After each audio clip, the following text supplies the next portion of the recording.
just that accidents. There were one pedestrian crash that involved a pedestrian running out into traffic on purpose, and that was back in 2015.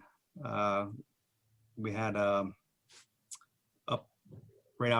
going out of town by Bush Addition on Water Street. A pedestrian ran out in traffic. They were playing some kind of a weird game, but there was a victim there. The operator, just imagine how you would feel if you hit somebody. So what I did was I went through the last 10 years on the Pennsylvania Crash Information website.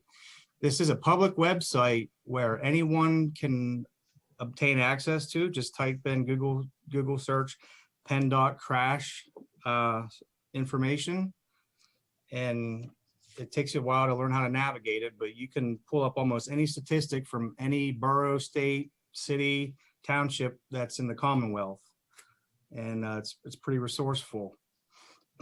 I focused on just the Bellfont Borough primarily for this study, and all the information I got is just that. It's raw data, raw information. I didn't make any inferences as to if who was at fault, as far as well, actually we do know who's at fault, but I didn't make any inferences as to any conditions that tend to lean more towards pedestrian and vehicle accidents. The main factors in pedestrian vehicle accidents are volume of traffic, both pedestrian and motor vehicle. There are hundreds of other factors that gel into the pot, I guess you'd say. It could be a person having a busy day and not paying attention to how they're driving or how they're walking, using a handheld device, walking into traffic and not paying attention, be preoccupied with a million different things. And so when you boil down to it, it's people. I think most everybody knows the laws, both pedestrian and drivers, because we're all drivers and we're all pedestrians at times, and common sense takes over, and usually the laws are formed around common sense. However, we do tend to educate people whenever we do our strategic or targeted traffic enforcement, and we'll continue to do so. Enforcement is part of this. Also, infrastructure design, the design of the highway, traffic calming, a lot has to play in preventing these accidents. So, but everything we do as law enforcement or community leaders, elected officials, we're never going to stop every accident that's going to happen, whether it's a pedestrian or a non-pedestrian accident.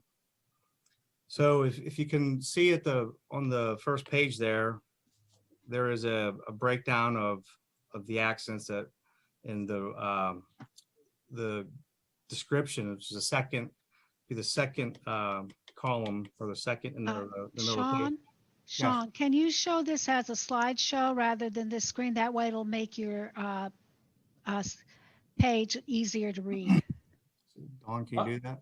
I'm not sure, Joanne. I'll try, but I'm afraid that if I do it, I'll see if I can do it that way. Okay.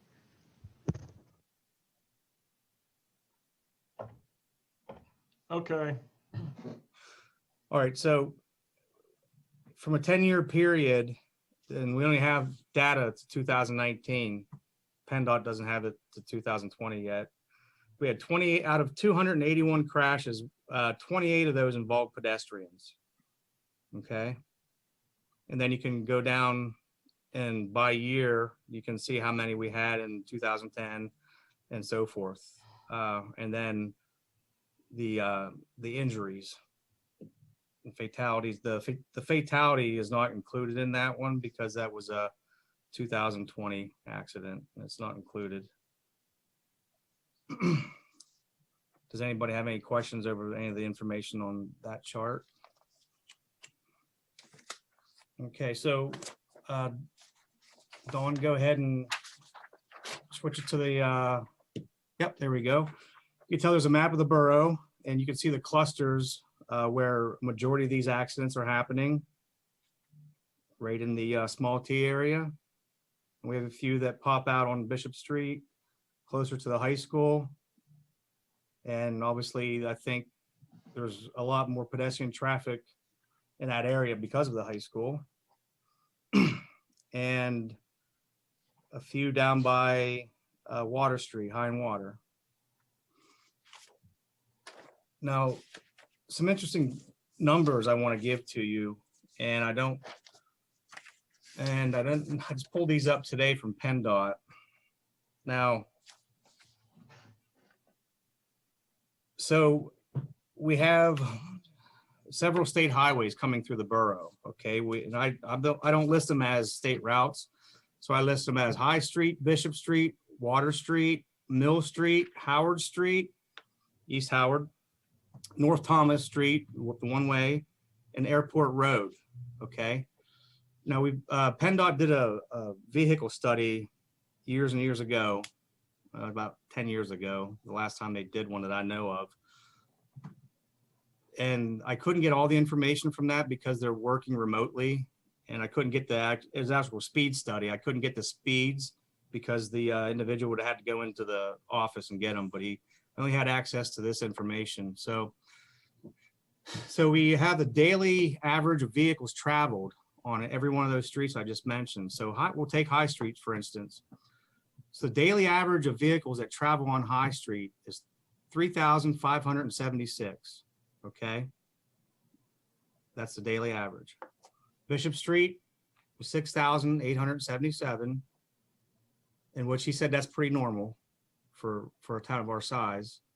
Now, Water Street has a daily average of 15,040 vehicles, and he said that's very high. And I think that was included in the congested corridor, Ralph. If I'm not mistaken, there was a project, and I haven't seen anything about that in a while or heard anything about it. Mill Street, which is 1,152, and that's right at the railroad tracks by the subway building. Howard Street was 2,372. North Thomas is 922, and Airport Road is 634. So that's a lot of vehicles but when you take it by a year, the yearly, and then compound it by 10 years. So I took a 5-day work week, and so I came up with 261 days in a year for my reasoning here. I cut out Saturday and Sunday, and I times that by 10 years, which you get 2,610 days. So in that time period on High Street, there was 9,337,360 vehicles that traveled on High Street from 2010 to 2019. And Bishop Street was 17 million, almost 18 million. Water Street was 39,254,400 vehicles in 10 years. Now, I'm not saying that to make light of any accident or any injuries, but there is a extremely high volume of traffic coming through that area. And so they're just numbers that are out there, and to help us go forward and to, find out what our goals are. Obviously, our goals are to, minimize pedestrian accidents, vehicle pedestrian accidents. And I think, we're going to come up with a multifaceted approach to that. But back to the numbers. So, Dawn, if you'd switch to the pedestrian crash data report, driver's age. You can see there that, age really doesn't make a whole heck of a lot of difference, really. That's gender. We're on gender. What do you want? There's age. There's age and gender. Yeah. Okay. Oh, yep. Driver's age and gender. Oh, age, I have ages first. Okay. Yeah. Yep. So the driver's age and the pedestrian age. You can see that. How are you? I'm good. Okay, the next one will be, I have traffic control devices. Dawn? There you go. Yep. Okay, so traffic control devices are where the accident happened. Was there a traffic control device? You can see there was at 7 of the 31 accidents, there was a stop sign. And there were 6 red light signals. And there was one other, which that's just the way PennDOT has it broken down. And we don't know what other means. And then not applicable, there wasn't any at 17. The intersection, you see the majority of them were at 4-way intersections. And then with 10 mid-block Where are you, Sean? Which one are you on? intersection on intersection. Oh, okay. I'm sorry.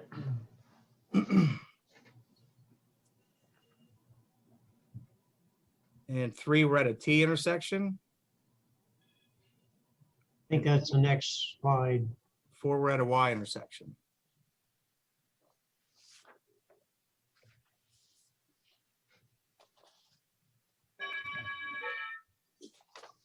Okay, so the next one would be a crosswalk and time of day. Does everybody have that pulled up? Yeah. So 15 were not involved in a crosswalk, or 16. 7 involved a crosswalk. And then unknown 8, which I don't know why. That's just the way PennDOT has it.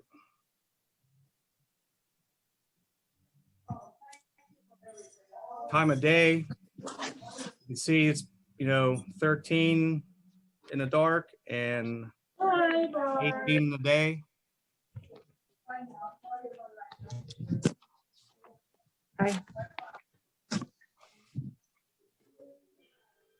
We need everyone to put their computer on mute. We hear background noise, please.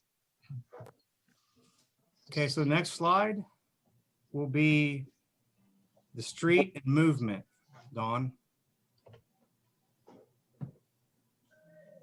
And you can tell for the majority of them by 2, they're pretty much spread out on Allegheny Street. And the High Street coming to Allegheny and Bishop and Water. So a majority of them are right in the downtown small T area.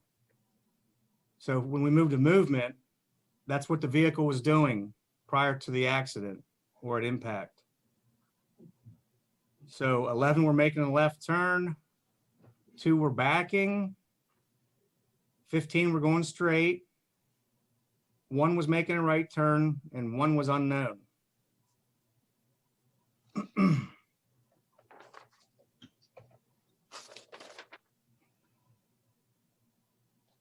Okay, now we go to gradient, Dawn, and substance. So gradient obviously is level or a hill. So 20 of them were level, 6 were going downhill, 4 were uphill. There was only 2 of them that involved any kind of substances whatsoever, alcohol or drugs. 1, the pedestrian was under the influence, and 1 driver was under the influence.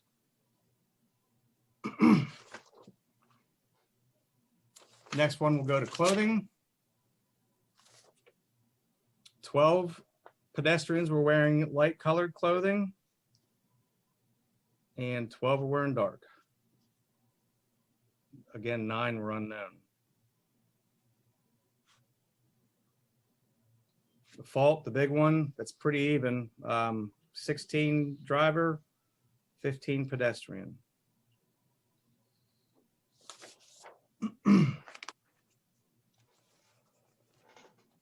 Pedestrian injury, 32. Only 1 of them was not injured. And there was 3 drivers injured and the rest were uninjured.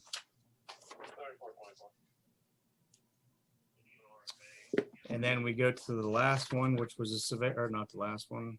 Yep, the last one, the severity of injury. See, major 7 out of 33, moderate would be damage, but something that you can recover from. And then major would be something that would stick with you for a long time. Minor would be maybe maybe a scrape or a bruise, not even transported to the hospital.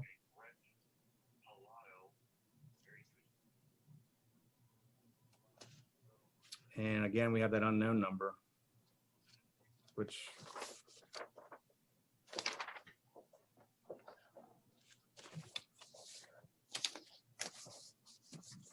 so would there be any other information that you would, as a group or anyone in the audience, would like to see me gather about some of these accidents or all of them? Hey, Sean, Yeah. do you have any idea how these numbers compare to the state as a whole? I did not do that. I just compared it to one other municipality, and that was in Adams County.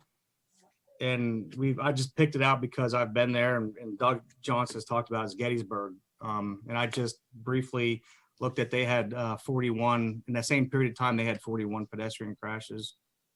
But I would like to, I can get that state average actually, if I can do that. But Well, it would give us some idea whether we're, above average, below average, we're in the heart of the bell curve, whether our problem is anomaly or whether it's normal or, Right. I had a chance to can you hear me? Yeah. Yes.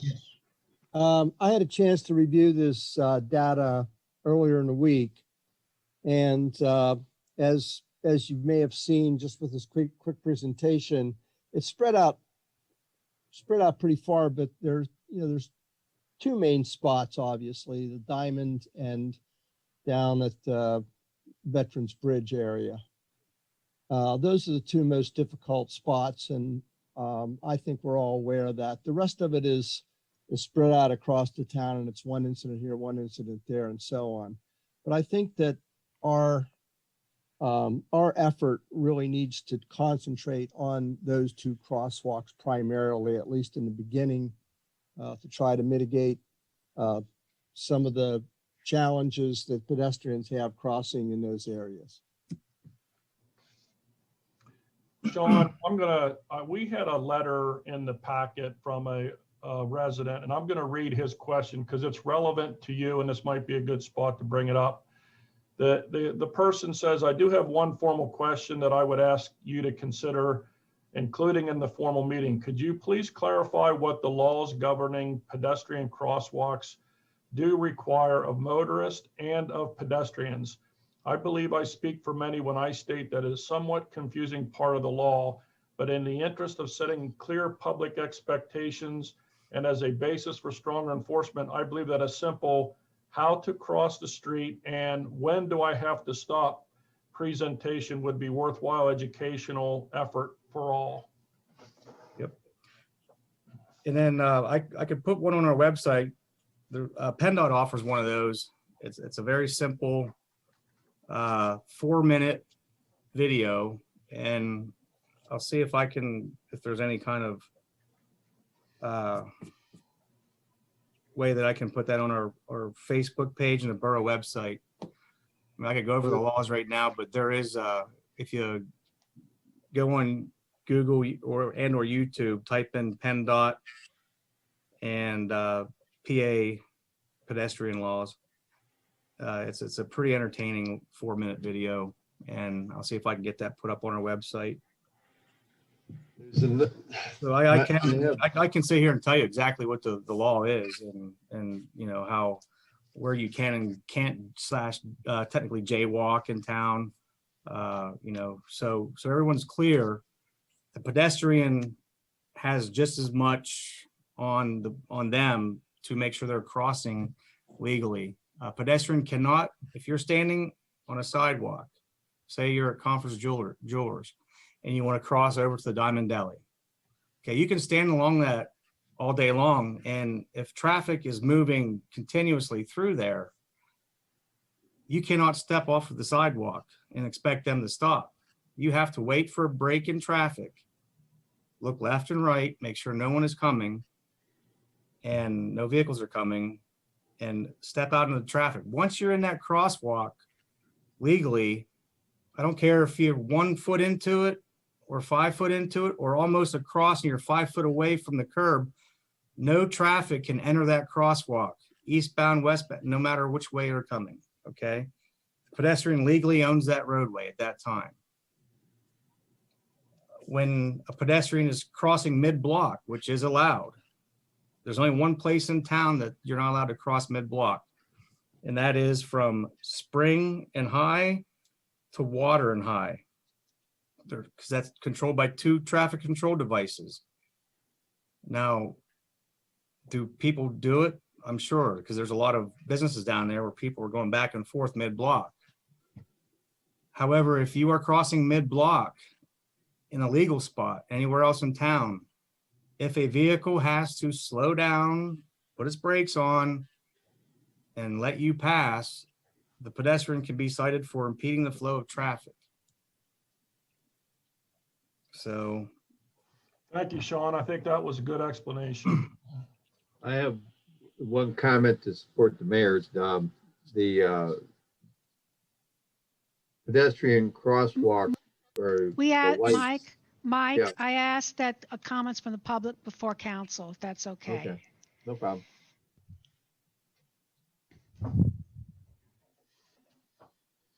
So we're now open up to comments from the public. If you're want to make a comment, please raise your hand so I can see you. Or just speak out, because some of you don't have your video on.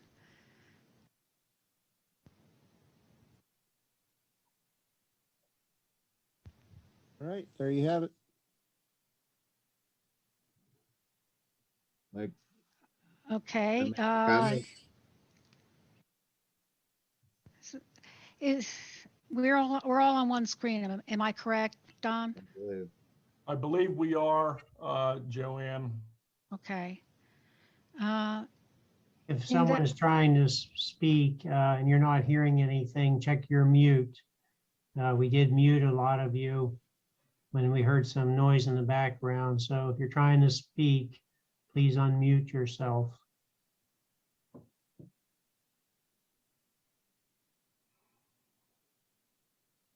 Okay. While we're waiting, I just want to It acknowledge. looks like Sharon Weiser just unmuted herself. All Sharon, right. go ahead. Yes, just 2 things. Chief Weaver, you commented we all drive. We know the laws are we're supposed to. We're the minority, but there are people who don't drive. I'm disabled and I cannot drive. So I walk or either take the buses. I just want to Can I clarify? comment on that. Most of us are pedestrians and drivers. It's, Most of us that's are. right, yeah, Okay. yeah. And the other thing is about the safety and the statistics that are available. Is the amount of light considered? Are we talking about daylight or night or fog or rain? But from the pedestrian side, I would just be concerned, are some of these accidents because somebody didn't see what was coming, the driver or the pedestrian? And so I don't know if you have this statistics. That's just a question. Well, I would say that, that's a major part of it, that if, obviously if someone, I would feel that if someone saw a pedestrian, they would stop before they hit them. So they, I mean, yeah, for the driver's sake, you know, I think it's mostly just not maybe paying attention, being preoccupied, and even at night, if, you know, it might be, obviously it's harder to see someone at night, especially if they're wearing dark clothing, but that means you need to drive a little slower at night too. You know, I think speeds through town, I personally feel that 25 is too fast. If you drive 25 through the small T, it appears that you're going 35 or 40. It's really fast, and that's for a small setting like that. But, you know, 25 mile an hour might not seem that fast on Water Street, where it is 25 still. But I've been doing this a long time, and I'm a pretty good guesser at the speeds. And, you know, I could, you know, I can tell you that 25 looks very, very fast, especially at night. So I think my personal feeling is that the speed needs to be lowered in town. And I guess since PennDOT won't lower it, we have to maybe trick people into going a little slower at times. I know that a lot of these collisions were not going over 25. I've seen a collision where the speed was, we did an accident reconstruction on it.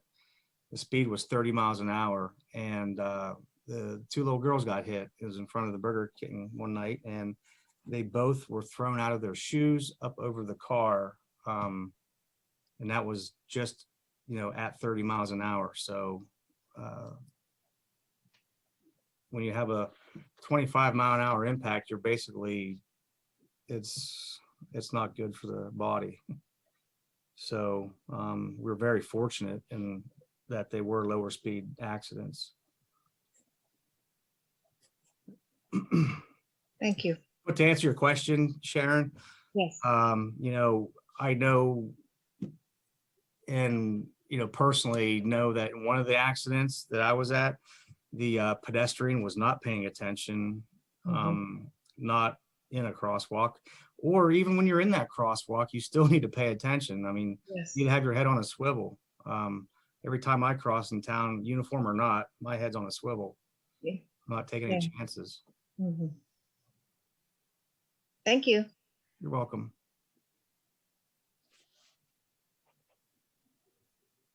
Next, just unmute yourself.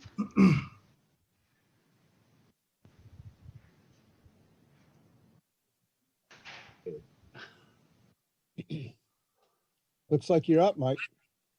And I was just gonna mention that the crosswalks at High and Water are very confusing, especially on the south side of it.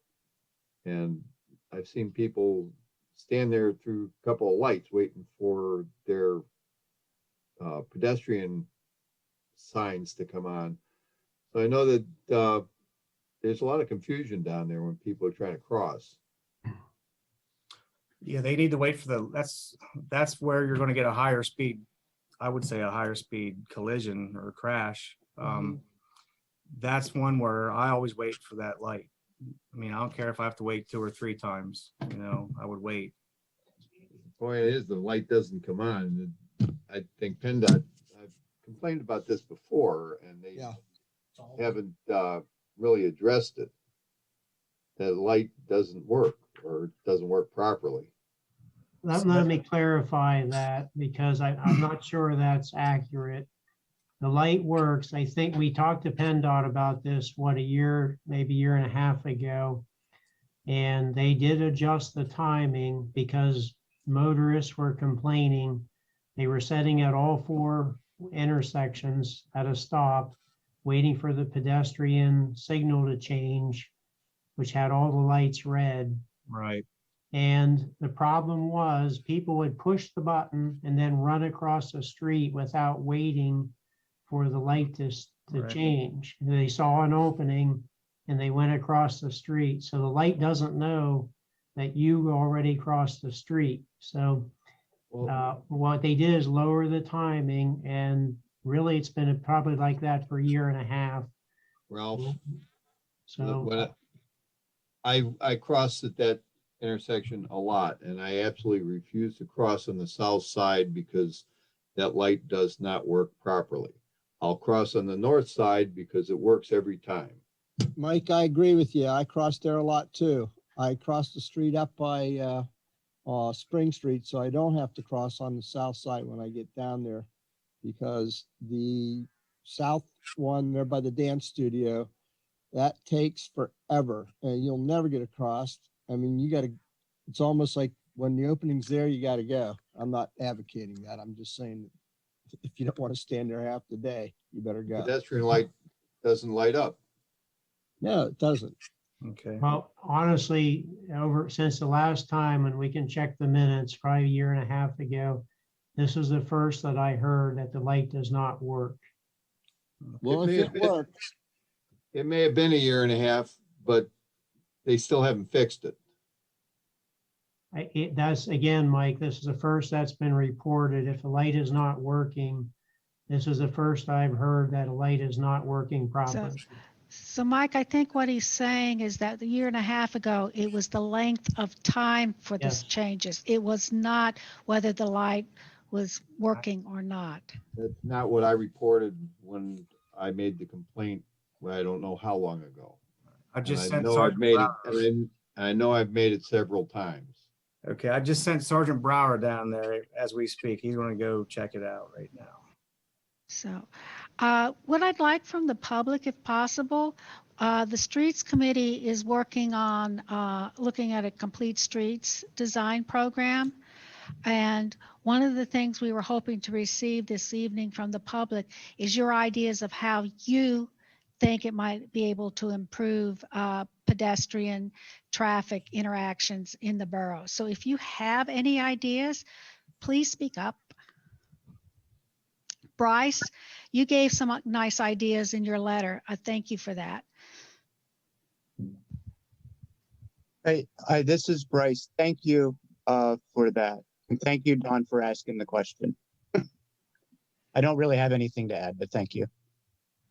So just to reiterate for the newcomers, the Streets Committee is looking at complete streets, and you want comments. Yes, How do they do that? just speak up. Or if you don't feel comfortable speaking, you can write in notes to the borough. We'll take them either way. Elizabeth, did you have something? I apologize, I missed the beginning of it. I don't know quite where you are. Has anybody mentioned my letter that I wrote earlier? Because I had a lot of information on traffic calming. No, they haven't. Why don't you go ahead? I apologize, I'm not prepared. So basically, I lived in Middleburg, Virginia, which is it is west of Northern Virginia, but it immediately, as the 2000s came became a commuter area, and Route 50 goes right through the town of Middleburg, which is a little historic town. And although I wasn't involved in it, I was aware of it, that they had performed studies and invested in traffic calming. And what traffic calming is basically you are working to slow people down psychologically. And a lot of the things that can be done include bump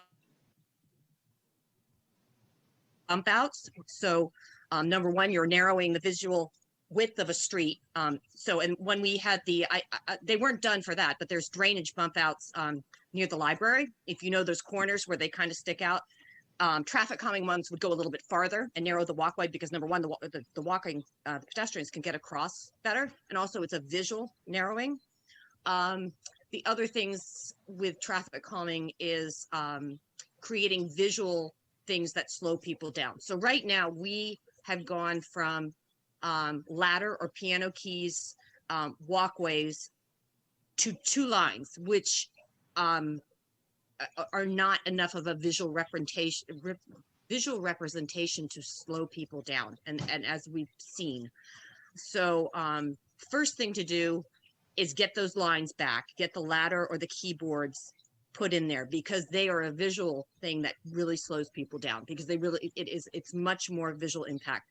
Number two, you can change, well, there's the bump. So that's number two. And that's probably on the last thing because it's just very hard to get people to agree to.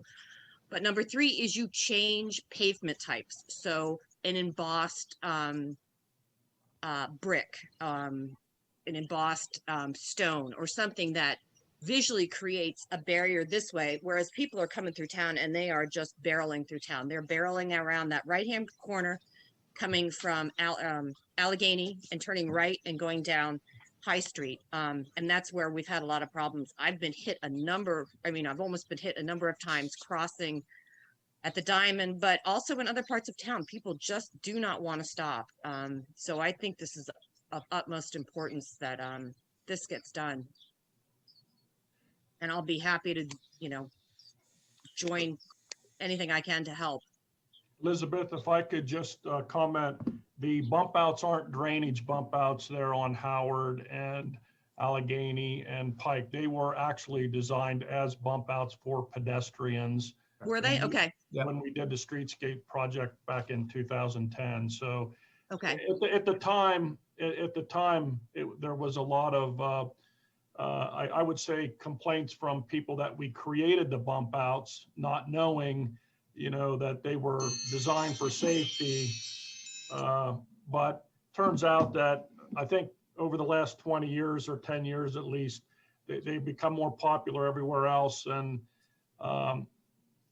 but they're not really drainage. They are designed for pedestrians. That was the whole purpose. Okay, gotcha. And the other thing I wanted to comment on is that we are looking into getting some prices for the stamped pedestrian walkways, at least around the Diamond. The other thing that you commented on about the piano keys is the reason that we kind of got away from that in the borough is we had probably equally as many complaints regarding how slippery they were for pedestrians walking across them. So it was kind of, which way do you do it? Do you put the piano keys in to slow the traffic, or do you, if you put them in, then you're going to hear the complaints from the pedestrians who say they slip on them. And that's when we added the sand and everything. Don, I hear you, but there are piano keys all over the world. They're in Japan, they're in China, they are everywhere. There's got to be a different kind of paint. If we don't have the right kind of paint, then we need to put grit in it or do whatever. I mean, this is that's what really important. We do add sand, grit in it when we did it, but I mean, we still had to. All I'm telling you is what we've heard on our end.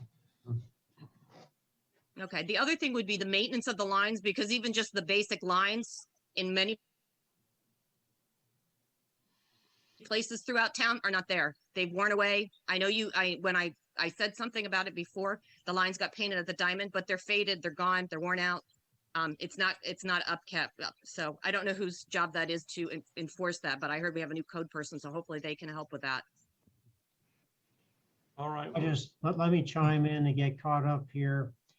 We do paint the lines every year. The snow and ice and salt wears them down to next to nothing. And the pavement has to be a certain temperature before we reapply paint.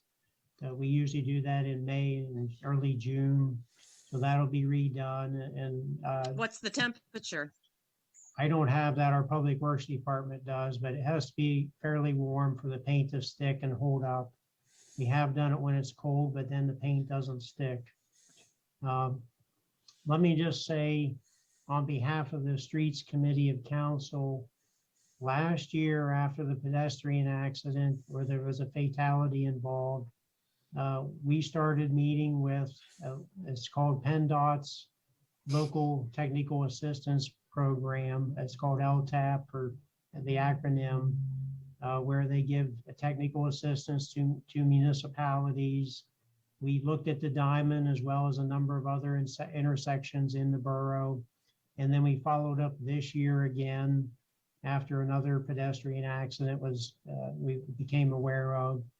And most everything we do, other than repainting the lines, needs to be permitted by PennDOT. All, as Chief Weaver said early on, maybe, I don't know if you were on yet or not, but Chief Weaver very correctly stated the roads that we primarily are dealing with are state roads.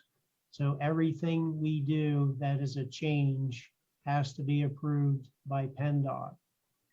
The Streets Committee in the regular meeting this evening is recommending us, the borough, to contract with an engineering firm that has expertise in dealing with PennDOT.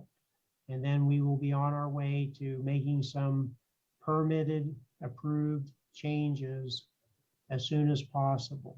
And a lot of your ideas, I think, would fit in very well. It's just that we have to go through the approval process before anything is done. John?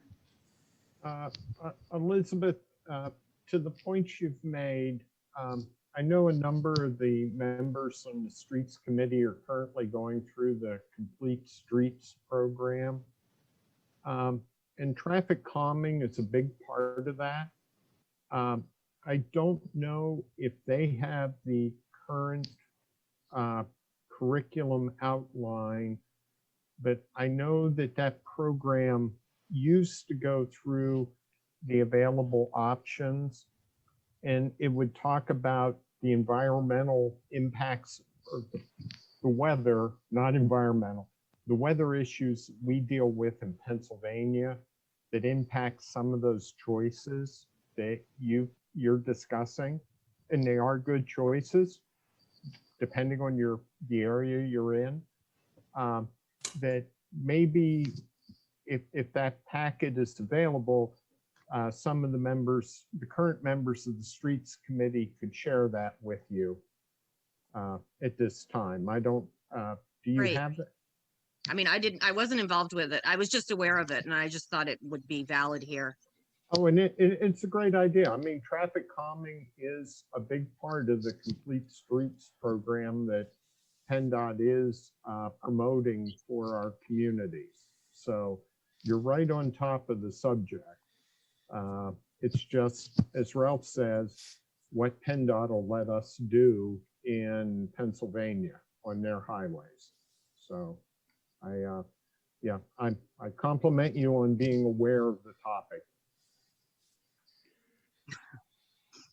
Sarah, I noticed that your mic is unmuted. Did you want to say something? Sorry, no, I forgot to mute through Zoom. I just muted my physical microphone, so it doesn't appear muted. I'm sorry. That's okay. Doug? I would like everything that you brought up, the Streets Committee has talked about. The pavement, the bump outs, narrowing the sidewalks, adding the piano keys. And like Mr. Haldeman said, it's a balancing act. We get complaints in both directions and we chose to stay with the parallel lines. It does take time to make these changes. And like Mr. Stewart said, the white paint wears out and there's only specific times of the year you can paint them. And our streets staff do a great job of doing that. So each item you brought up has been considered by the Streets Committee, and we're working to try to resolve those issues. Great. If I might add, Bryce, that's, I think we have to attack this in a bunch of different levels, but even for our goals is to have more visibility downtown. I know whenever we have extra, if we ever have extra people, but like on the weekends, we're starting to have some officers downtown, one downtown on the Diamond for a couple of hours, and we can't do it all day, but we go down there and cross people. Whenever we have available time, we'll put an officer down there in the vehicle, pull cars over, talk to pedestrians. The last time we did a strategic traffic enforcement with the pedestrian issues, that we actually spoke with more pedestrians than we did vehicles, and we handed them out pamphlets on how to cross safely, where to cross, And even with the motorists, when we stopped them, we gave them the same pamphlet. Then we mostly followed up on every stop with a stern warning and, here's your education. The next one won't be a warning. So we are going to, once we get our power, we have one person that's off right now, and that one person does make a difference. So like today we had one patrolman on duty and he was quite busy. I was quite busy. And so, we just didn't have a lot of time to do our traffic enforcement, but we're going to focus primarily on pedestrian enforcement, but there's a lot of areas in the town that, that need it as well. So, it's a juggling act, but enforcement alone, we can have 5 officers down there for 5 days straight and we can write 100 tickets. And then the next week, we take the law enforcement away. The people will be conditioned a little bit. But at that 3rd week, they're just gonna, if there was a problem, it's still gonna continue. So, but, I think the fear of getting a $300 ticket would want me to stop for a pedestrian. So what I'm saying is that we're gonna do our part on our end as well. But it's not gonna If I could, thank you for that. I think you're answering, I know what you're responding to now, what I wrote. I think my only comment back is, I'm sorry. Yeah, I'm sorry, I misspoke. I didn't even read your letter. Oh, no, you're answering it directly. I think what I wanted to say in feedback is, if you could see what I see when there are no police around, I do. That is the reality. Walk downtown. Yeah, I walk downtown all the time. Yeah, because we actually, like before the pandemic, me and Jody, Matt's wife, who's my manager, we would literally sit in front of the store, and our entertainment on a slow day is watching people drive and watching people park and looking at all the crazy stuff that people do when there's nobody watching. Parallel parking. And it's that old joke, where's a cop when you need one? Right. I understand there's a lot of limitations on what you can do. I understand that fully. But I do believe that just more visible presence, I think, could go a long way to calming the traffic, like she says, to making people think twice if they know somebody's watching. Right. And I guess I would ask this question is, I don't know if you've considered using cameras to augment your response, because cameras could, put eyes where there are no eyes. And I did want to mention before I forgot, and if someone does see a vehicle blow through a pedestrian, when a pedestrian's in the crosswalk, and they blow through it, if you can get a description of the operator or a vehicle ID number, license plate number, keep it in your head. Everyone has pictures, cell phones. Take a picture. We can cite on information received from the public.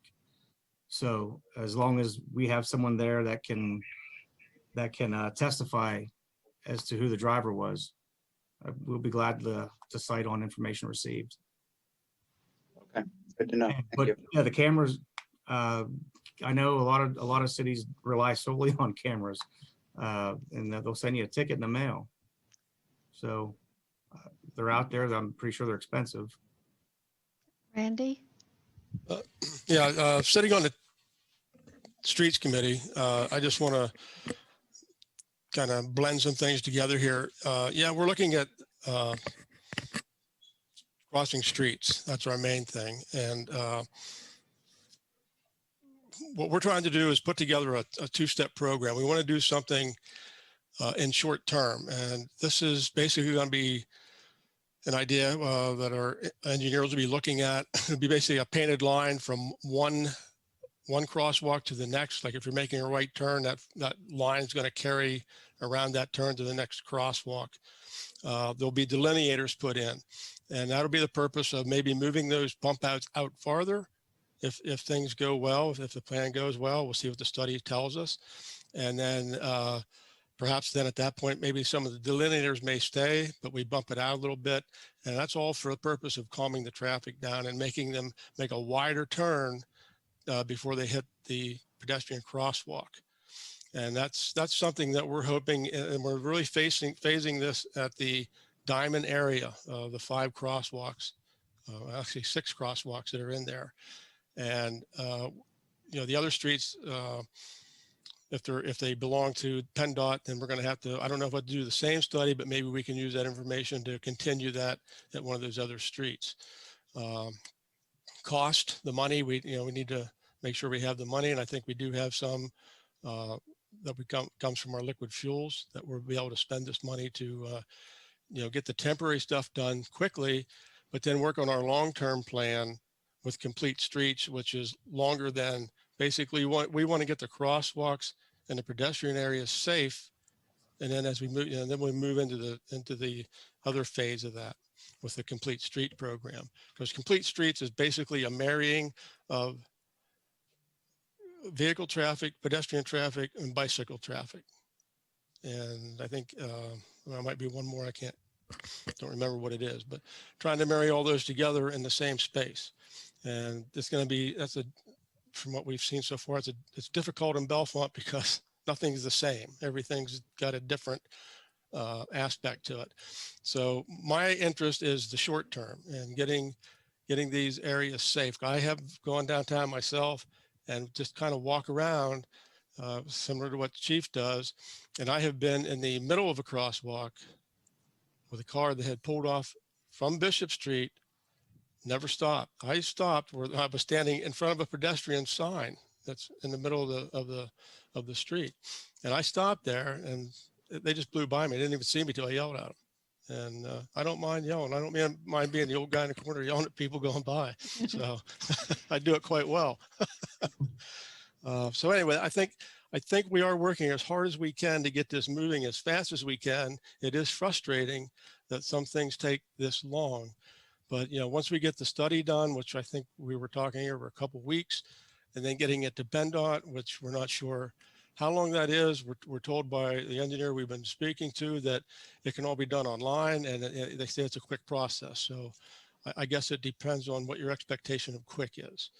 And at that point, I think we're looking at the month of June possibly, where something could start happening down on that in the diamond area.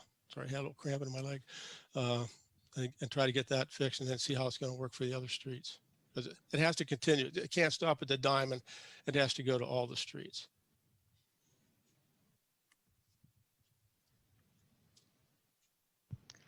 Are there any other comments? We have 2 minutes left in this public hearing.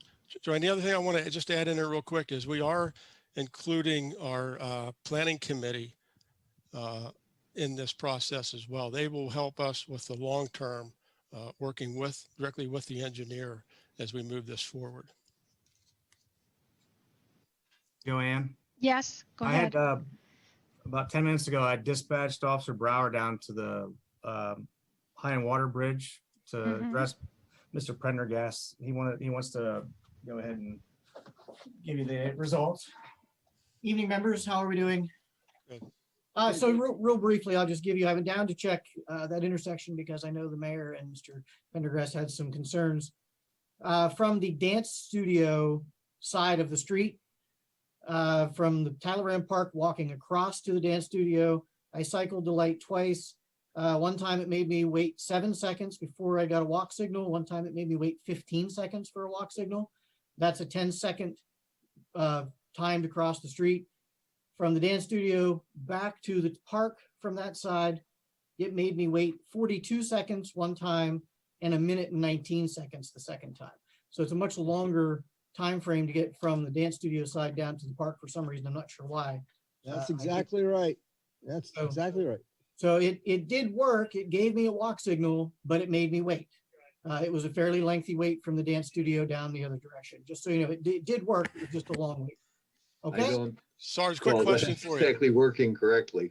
Sure. I've noticed that light, when you get the green arrow to turn left as you're coming down High Street, sometimes that green arrow comes on, but the light above it stays red. And I think people I've wondered myself, do I make this turn, or is the light messing up? And is somebody going to be coming at me, my left or my right? It is working properly. That's working with the pedestrian cycle. So if somebody's working a particular side of the street that they want to cross, that's what that's working with. So if somebody wants to cross the street on like the dance studio side, it's going to let you make a right turn because you're not interfering with that person. That's how that's tied together. That's relatively new. They did that I think Ralph said about a year and a half ago or so when they changed that whole cycle and shortened those times. That became part of that. It does get confusing. But it's only the arrow that lets you turn left to go onto Water Street from High. The others, I don't think there is no right turn allowed on a regular. I was reversed. I'm sorry. You're correct. Okay. It's if somebody's on the right side. Going right. Okay. Yes. Okay. I'm sorry about that. That was a confusion. That is correct. But they are working, but it does take a significant amount of time. All right, thank you. Thank you. Thanks, Dave. Appreciate that. Well, that's one of the problems. People weren't taking the time. I think, as Chief said, that we all have a responsibility, whether we're driving downtown or walking downtown. You look both ways and make sure you have ample space. You can't just think a driver is going to see you because you don't know what the driver's doing. Bring it on home. Okay, so we need to switch over to our regular meeting agenda at this point. Thank you, everyone from the public who sent in letters, who spoke this evening. This is really helpful. We'll take this back to the Streets Committee, and we meet once a week at noon for about an hour, sometimes a little bit longer, and we will take this under advisement, and hopefully we'll have at least some quick temporary fixes within the next 2 months. And then we'll be looking at more longer term fixes going down the road. Thank you. So we'll now move over to our regular meeting, and I'd like to call the April 19th, 2021 Bellefonte Borough Council meeting to order. Before this meeting, we had an executive session dealing with real estate and personnel, and we just finished a public hearing on pedestrian traffic safety. We'll have a call to order, and we'll have Pledge of Allegiance and a moment of silence. Your flag is on the screen. I pledge allegiance to the flag of the United States of America and to the republic for which it stands, one nation, under God, indivisible, with liberty and justice for all.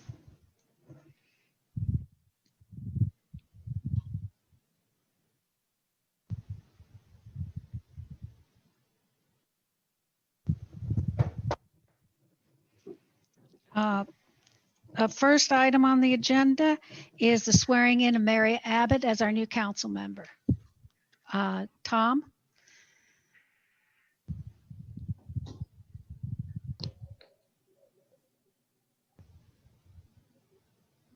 What happened to Tom? I lost in the ozone. Let me see here. I don't see him here.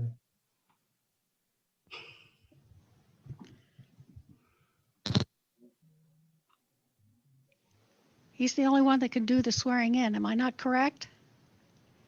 I believe that's correct. That's typically who swears people in. Let's wait a second. We probably maybe hopefully We often swear at him, but hang tight. Hey, I'm trying to find the link. He's trying to find the link right now. He'll join us in a second. I have him on the phone. Tell him it's the same link. The same link. It's the same link. All right. Okay. Sorry about that. Sounds like he's scuba diving. Yes. another vacation.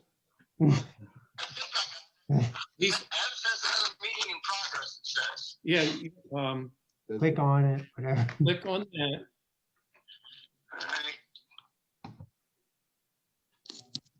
It's spinning, guys.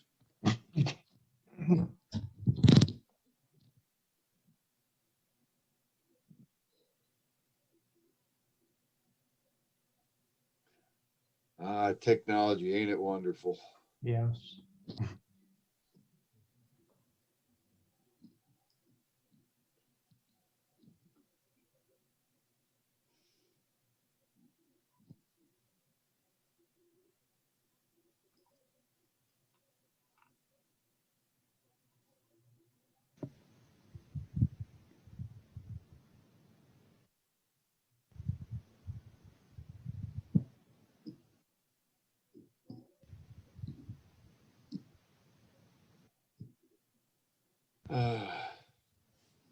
He's working on it. Okay.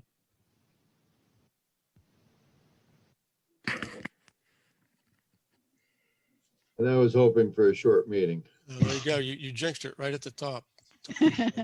He's found it. He should be Okay. connecting pretty soon, Ralph or Don. We're watching for him. It just came in. He just came in. Keep doing. All right, we see him. We see him.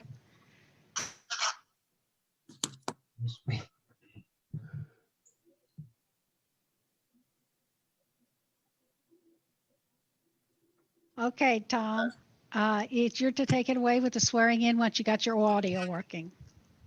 Who's swearing who? You're swearing Mary. I know. All right. Are we ready to do that now? Yes. All right, very good. Well, we're not going to stand since we're Zooming. So, Mary, I'll just ask you to raise your right hand. Where are you? Hold on. There you are. Okay. And then state your name after I say I. I Mary Abbott, do solemnly swear that I will support and obey and defend the Constitution of the United States and the Constitution of the Commonwealth, and that I will discharge the duties of my office with fidelity. do I have to say all that? Or do I just have to say No, I do? all you got to do is nod your head and you're done. All right, we're good. I will sign this. You are officially sworn in, and then I'll have you sign it as well. I'll have there'll be a copy at the office. Okay. Thank you. Very good. Thank you. Congratulations, Mary. Mary has result of Mary coming on to council. There's been a slight shifting in committee memberships. Mary will be filling the vacant seats on the Parks and Recreation Committee and on the Environment and Sustainability Committees.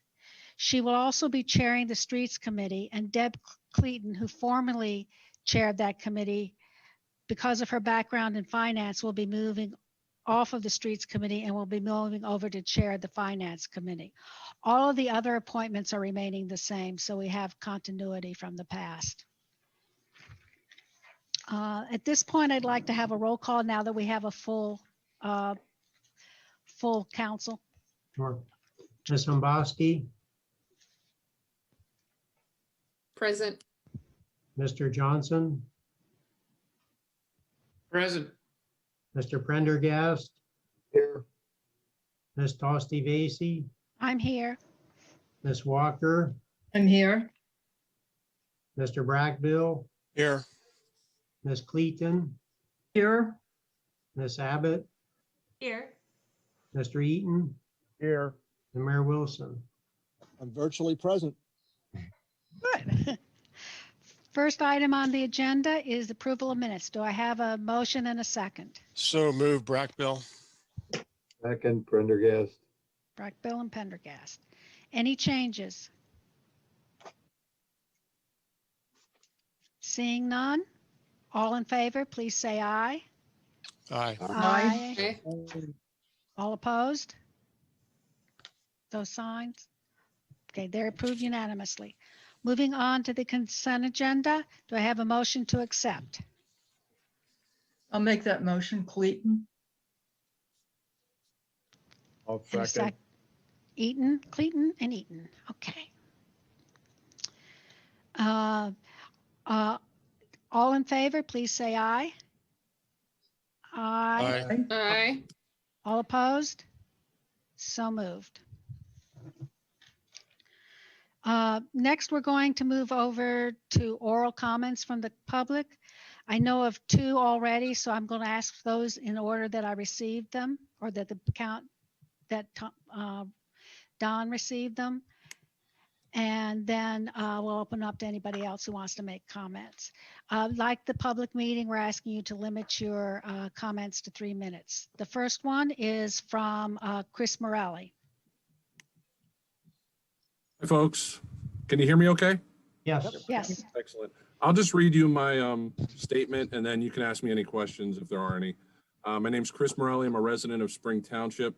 My daughter Maddie is a senior at Bellfont High School. Earlier, that was actually last week, the school district announced it wouldn't be having a senior ball. Needless to say, it was very disappointing for our students and our seniors. They've lost out on so much, and I won't go into the details of that, but a group of parents met at the end of last week to discuss a senior prom that is not affiliated with the high school. We're asking you folks for the use of Talleyrand Park. As you know, many students come to Talleyrand to take photos in the gazebo, on the benches, and in the fountains. We're asking for use of the park from 6 to 9 p.m. on Saturday, May 8th, for a safe, socially distanced, masked event under the lights. Obviously, you know the beauty of Talleyrand Park. There's plenty of room for our students to come, spread out, take photos, and dance in their bare feet on the grass. We would like to have this event. Obviously, we would keep noise to a minimum. We have many parents volunteering to set up and tear down to leave the park in excellent condition. We won't be serving a meal, so there's no worry about that. We're hoping to have bottles of water and individually packaged snacks for the students. We'd be charging students $10 to $20 per ticket to cover your fees associated with using Talleyrand Park. The remaining money would be donated to the Bellfont Youth Center, so we view this as a win-win for the community. We hope you could help us with this endeavor and make it a memorable year for the Bellfont class of 2021. I should mention we're the only school in Center County not having a senior prom or ball for our students. So that's why I'm here tonight. Thank you for your time. So that we can have a discussion and answer any questions, I'd like to have a motion to conditionally approve the Bellfont Senior Ball on Saturday, May 8th from 6 to 9 p.m. in Talleyrand Park, with the final approval to be made by the Parks and Rec Committee. And the reason I'm asking for final approval within the parks is because of this short time period to May 8th, because otherwise we wouldn't be able to bring it back to council until May 5th. And I'll that's make that almost too motion. late. I'll make that motion, Rackville. Okay. Second it. Walker. Bill and Walker. Okay, now discussion and questions. I think it's a great idea. Yes, Chris, Sean. are you aware there's another student group planning another prom? Chris? For day? that, Are you For the aware that there's another student and parent group that are going through another prom prospect? I knew that there was another group, a junior group. This would be for Okay. seniors. Seniors. This would be for seniors only. Yes. Okay. This would be, and this would be seniors only event. Okay. What time at night is this? We were asking for 6 to 9 p.m. Okay. But we're flexible. No, I just writing it down just to have it. So Chris, what you would need to do is I'm not sure when the next Parks and Rec meeting is that if we pass this motion, you or a representative need to come to that meeting and give us the full details of all of your plans so that we can make sure that we're following the COVID guidelines and that everyone will be safe, and then if that committee then says that you're good to go, you're good to go. Thank you very much. Yes, Melissa.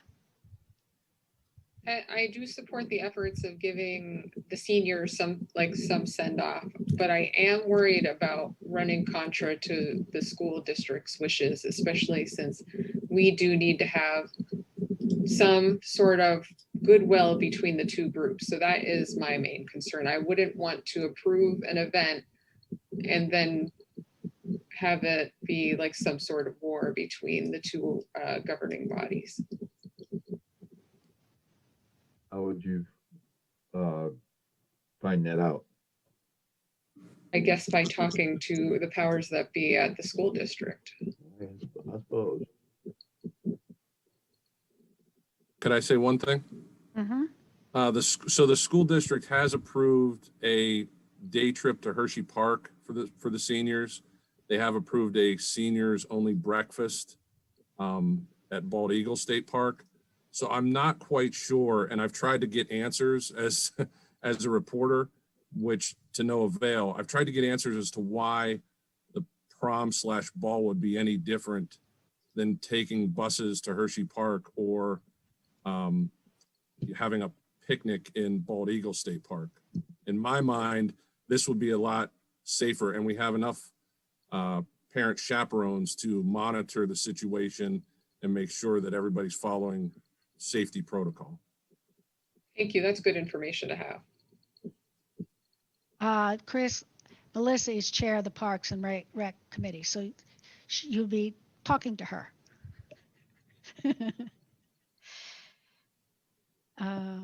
Any other comments, questions? We'll try to get a meeting set up as soon as possible. Okay. In that case, all in favor of the motion, please say aye. Aye. Aye. Aye. Aye. All opposed? So moved. Okay. The second oral comments are from Elizabeth Hay. You have to unmute yourself. Sorry about that. This has to do with Wetzler's Funeral Home. We live 2 houses down, and what has happened over the past 4 years that I've been here is that it's not regularly, but occasionally we'll get what is not supposed to happen with a crematorium. There's supposed to be no odor. And this is just one thing. But with some regularity, we will smell charred bodies. We will get that smell. And it's very disconcerting. It's very upsetting. And I know there's been some issues with that even before I moved in here. That was bad. So Saturday night, we walked out to let the dogs out at 8:30 and looked over, and Wetzler's had flames coming out of their stack at least 4 feet. It looked about 3 feet to 4 feet from our house. And I can see them diagonally across 1 yard. And I called 911. I walked around to talk to the responding fire chief. And I would say that they were more like 5 feet in the air. And in this small vicinity is the Girl Scout house, 2, their own garage, but 2 old wooden garages, plus all the houses in this proximity. And if you've not been going by it when it's on, it is a blast furnace. Also from my house, when it turns on, I can hear the gas meter flying around in circles. It's this is something very dangerous to have in town, not when it's working correctly, but when it's not, and when it's spewing flames out. I'm very concerned. And I know the borough has no way to really do anything about when it's not working well and we're getting inundated with this smell. But I think at this point, this is a fire issue, and I've heard this has happened before. The other thing I heard from Tom was that this was somebody who was 600 pounds that went in. The limit from what Tom told me is it's supposed to be 500 pounds plus whatever equipment, including whatever equipment moves the body into the crematorium. So Wetzler is flaunting that and endangering people here. And I think this needs to be first done as DEP, but I also think it needs to be done as a fire issue, because I can't have a blast furnace in my backyard. The other issue, so I saw on FireWire the report of it, and it said that there was a 911 call, that the fire chief responded to it, and contacted business owner, and business owner states situation normal. So he saw no problem with this. And this is not okay to have this in the middle of town. We don't need another fire. So that's, Yeah, did you want to show, you had contacted us, wanted to show a video. Do you still want to do that? I have sent the video to Tom. I sent it to Michael and Ralph. I was not anticipating showing the video because you three have it. Send it out too. Let me pull it up and I think everybody on council's pretty much seen it. We got the photographs. Yeah, we got the pictures. Did We you have get pictures? They are videos. Yeah, but you need to hear the videos because it sounds like a blast furnace. It is an amazing amount of power that's going into it, and not controlled. It's going to be disastrous for this block and a few more probably. Let me see if I can find it. Which state agency regulates crematoriums? I believe it's DEP. I believe it's DEP as well. It is DEP. Do they have a regular inspection cycle, or is it just based on complaints? I think it's based on complaints. Yeah, DP, we will, with Elizabeth's input, the process, so I'm told, is that we have to have, a statement to council, and then council would recommend contacting DEP for an inspection. Is that right, Ralph? Yes. Okay. Okay, so what I want to put another thing into this before we have some kind of motion. Over the last 2 to 3 years, we've been talking about having a consultant on air pollution come in and do a review of what we can and cannot do at a local level beyond what DEP does. Because of budgetary restrictions, that hasn't happened. I'd like to have that put back on the burner for next year. Because this is, as Elizabeth said, this isn't the first time this has come up. And we're not trying to get rid of a business in town. We're trying to regulate things for the safety of our community. So what I'd like to do is have a motion based on what Mayor Wilson just said, to pass a motion to ask DEP to do the inspection as required under the law. And then I would like to refer the rest of this over to the Environment and Sustainability Committee and ask the Director of Codes Enforcement and the Fire Chief to attend to discuss what we can do in the meanwhile. I will make that motion. Okay, Prendergast? I'll second it, Clayton. Discussion on the motion. Yes, Randy. Yeah. Would Center Region Code have any purpose of being involved with some type of investigation at this or not? Is it all just DEP? Well, the safest thing is I can ask Center Region, but I don't believe that is the case. Okay, I just checking to. Yeah, that's one of the reasons why I wanted codes to come to the Environment Sustainability Committee meeting, because there may be some codes things that we don't know about, and there may not be, but we don't know that at this point. Yes, Elizabeth. I just want to second that nobody wants to get rid of Wetzlers. Other than that, they're a fabulous neighbor to have. They're quiet and absolutely no problems. I do not want them necessarily, I'm not saying that we want to run them out. I am saying that I just want them to be a safe neighbor. Operate properly. And to back up Elizabeth, I live next door, just for clarity, and Thursday night prior to that, I forget what day that was. It was I called the police for odor emanating from the stack. The officer didn't get there in time to smell it, but the vagaries of the wind. But I have noticed it on numerous occasions. Yeah, and this one persisted into the next day. It came in my house. I mean, it went through my windows. I mean, it's an old house and some odors get in, but this was in my house. It was nauseating. Think about what it is. That's just not acceptable in a neighborhood to have that. And any other discussion? Seeing, Yes, John. I think to Randy's question about having code involved, the question is whether or not the integrity of the flue stack / chimney is actually satisfactory in case it was a case where it was actually a material buildup in the chimney, and that was actually what was on fire, which would be indicated by what Elizabeth said in the statement about the loud noise. I think if it was A flue fire. Yeah. John, I think if it was a flue fire, it wouldn't have lasted for like 10 minutes or more.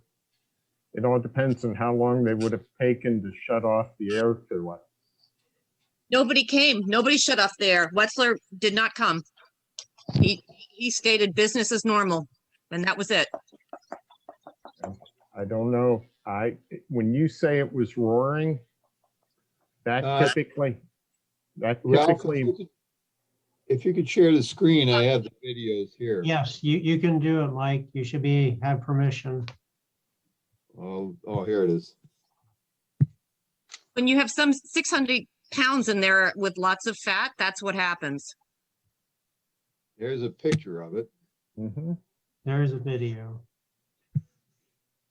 It's one of them.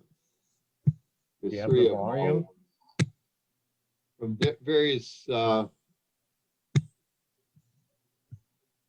various angles. And I really don't have capability of putting it on full volume. But that lasted a long time for a flue fire. I always questioned the height of that stack. It looks to be about 6 feet off of the roof deck, Randy. Yeah, that just doesn't seem high enough in that case. Yeah, it's like it's the minimum required for coming off of the roof. Yeah. I think you have to have 5, but yeah. Yeah, we watched it for about 20 minutes, and with all due respect, I don't think that was necessarily buildup. I think that was a very large person in there, and there was a lot of fat to burn off, and it was given full gas. So, and it was unusual that it was done at night. Usually they cremate during the day, and finish late evening. So it was a little odd that this one started so late in the day. It's kind of suspect. Okay. Okay. Any other Thank you, discussion? Elizabeth. Thanks, everybody. Yep. Any Thank other you. discussion? Seeing none, all in favor of the motion, please say aye. Aye. Aye. Opposed? So Don, working with Elizabeth's assistance, can you contact EP and ask for the inspection? Sure, we can do that. Thank you.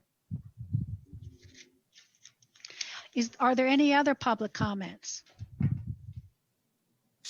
So I'll just add, if Dawn's going to make that arrangement, I would like to see the DEP person there when they're actually performing a service.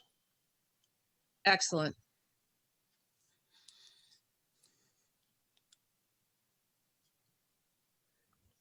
Okay. Then moving on, we've written communications. Ralph, do you want to start off? Yes. First one is from Fair Districts, Pennsylvania. Volunteers and League of Women and Voters requesting to use, I believe it's Talleyrand Park, April 29th. There's a couple of questions they had, as well as using portions of sidewalks in town. But the request in its entirety is in your packet. Okay. This event is a request for basically a march from Senator Corman's office through Talleyrand Park up to Representative Benninghoff's office, with tables set out in front of Corman's office, in Talleyrand Park, and in front of Benninghoff's office regarding redistricting. Because of my years of experience dealing with political issues and free speech issues.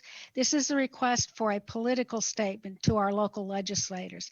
As such, permits for this type of speech are not allowed under the First Amendment. Although a heads up has given by Fair Districts and the League of Women Voters, as was done in this case, is greatly appreciated so that we can safely work with the groups planning such events. So what I would like to request from them is that I suggest they meet with the Streets Committee this week to help them figure out how to best set up their tables at the 3 requested sites to help meet the COVID guidelines. But we cannot actually regulate this form of event under federal law. Joanne, Yep. So Corman's office is at Phoenix Avenue, is that correct? Correct. And that's owned by the philatelic, so I don't think we have any jurisdiction over there. We don't. Okay, so that's off the table at this point. Right. We can't do anything about the other ones are through the park and Right. up the street to Benninghoff's office, which we do have some control over. But because of the First Amendment rights under the U.S. Constitution, we can't stop this march or regulate how they go about it. We can assist them in best making it work.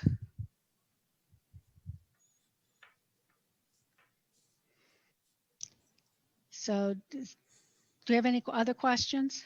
Yes, Doug. Are we going to allow them to set up a card table on the sidewalk? We can't, that's why I'm asking them to go to the Streets Committee. We cannot actually control much of what they do unless it was blocking traffic, and they're not blocking, unless there's some interpretation of blocking pedestrian traffic, we can't stop that. Generally with a protest, if they keep moving or they have tables on the side, they can have them there, but they cannot obstruct the public access beyond that. That's part of what the Streets Committee can help them with, but we can't stop them. I know we have an ordinance that you can't have a dining table more than 3 feet out from the building, something like that. So do they have to comply to those ordinance rules? I don't know the answer to that, Doug.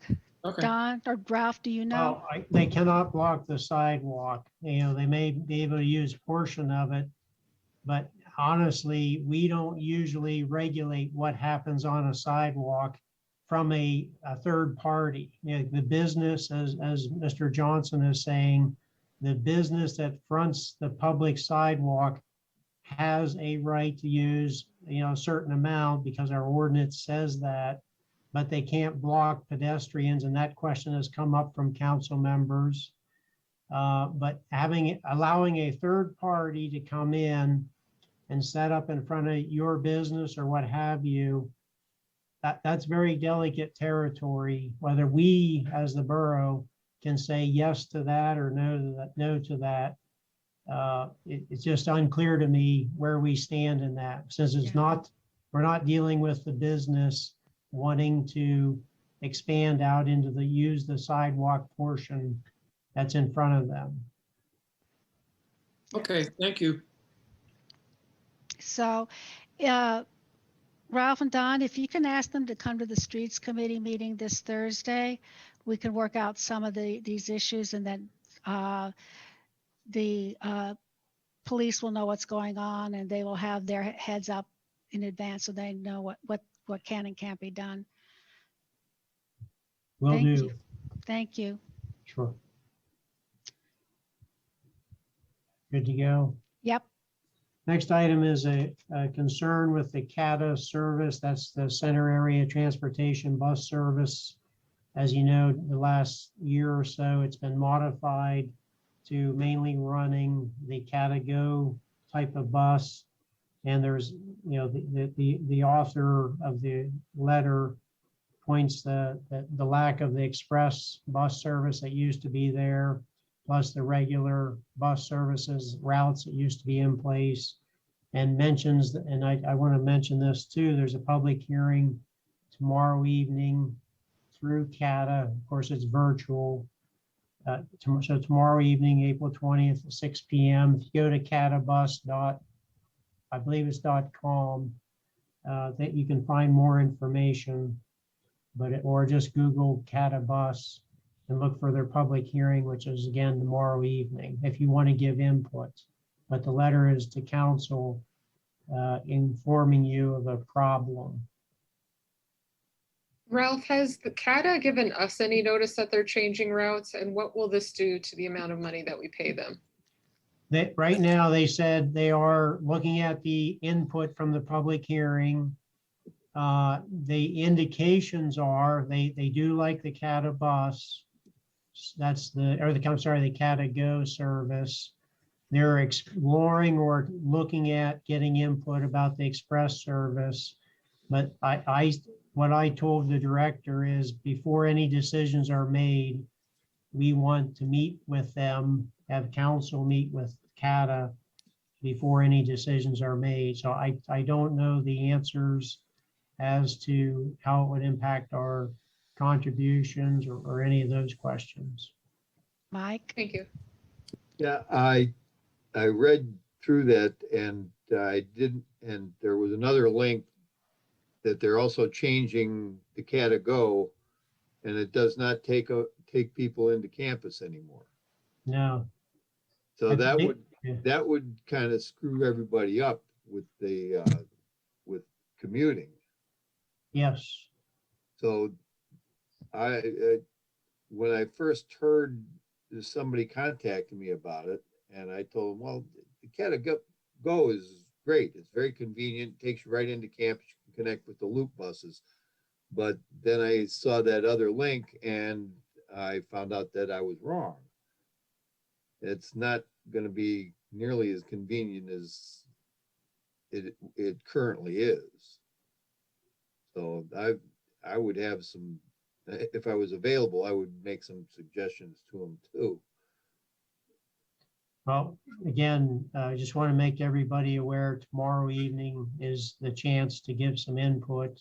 And again, all I did is on behalf of council, ask that before decisions are made, they come and talk to council. So that message has been delivered. All right. Randy? Yeah, I agree with what Mike's saying. There's a change, I think, happening August 21st that's eliminating a couple of the rides, the important rides. And if you recall, about 4 or 5 years ago, we pushed back on a CATA increase, and we all met down at the YMCA. And for me, it was kind of an eye opener of how many people actually use that service. And and so we stuck with CATA. As to will they give us any money back? I doubt it. We agreed to what we're paying now, and I don't see that changing. But I do think that they need to look twice at this. They moved us to CATA Go, which seems to be working fine. I see no reason that should be interrupted at this point. I think they have a good program going. It's like shooting yourself in the foot and crippling, because from the letter, a lot of people plan how they're moving around to get to where they're going and then to get it back. And it sounds like it's going to put another hour into their day just to get that done. People also plan where they're going to live by the bus service that's available to them to get back and forth to Penn State University. And it's going to be in our best interest now and in the future to not only maintain, but to increase the CATA routes in Bellfont. Agreed. Whether we can afford them or not, they need to be maintained. I just wanted to say that CATA Go has been a great resource, but the timing of it is that it started at the beginning of the COVID pandemic, when everybody was staying at home and spending less time traveling to and from work and other destinations. As things start to open up again and people start going back to work, they're not going to have the transportation resource that they did a year and a half ago. Right. And I think CATA really needs to pay attention to that, because trying to connect with the inbound bus from the mall that only runs every 40 minutes to try to get to and from work and then do the same thing coming home is going to be a colossal pain in the neck. Right. I received as a CATA rider, I've thought of a workaround, but I'm not going to say what it is right now. Yeah. I think CATA needs as much input as possible tomorrow at their input hearing, and then there will be another public hearing in May before they make any final decisions on fall service. But it's important for anybody who rides the bus to get the word out. I talked to a regular commuter this afternoon who called me. Her statement was that, much like what just Deb said, but she added that her routes usually are in the early morning and the late afternoon because she's commuting to the university. And oftentimes those buses are totally full. Yep. Even with CATA-Go, even during the pandemic, that has been true a couple of times that, not every time, but several times when she's gone back and forth.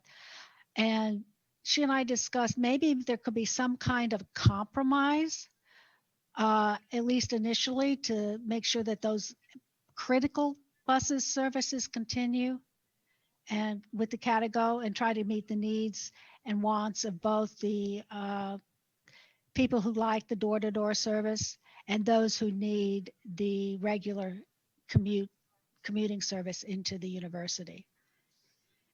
Yeah, I think that would be a great idea. When I was still commuting back and forth to work, those morning and evening buses could be standing room only.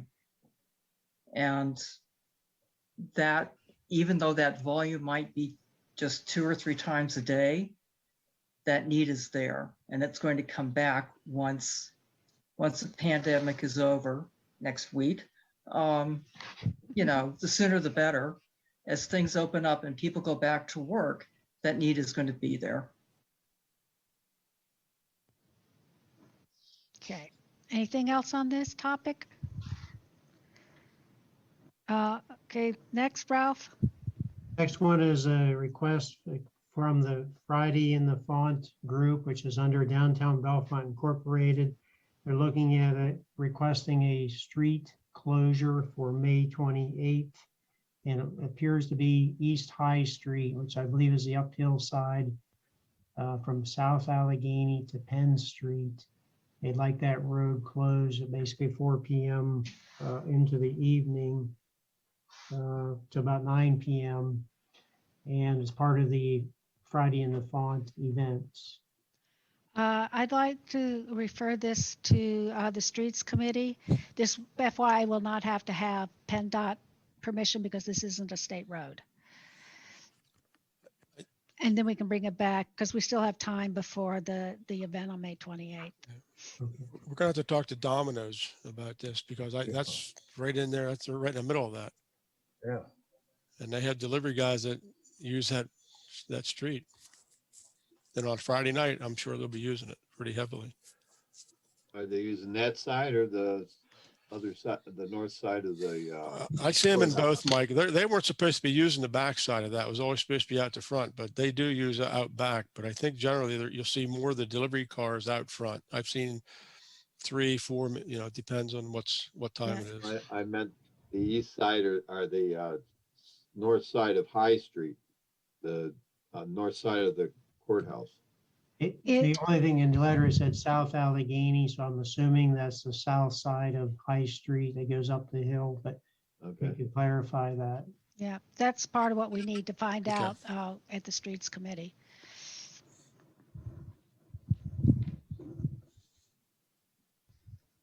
Next. Next item is the HARB appeal letter involving a fence installation proposal at 105 West Curtin Street. Also, that's identified.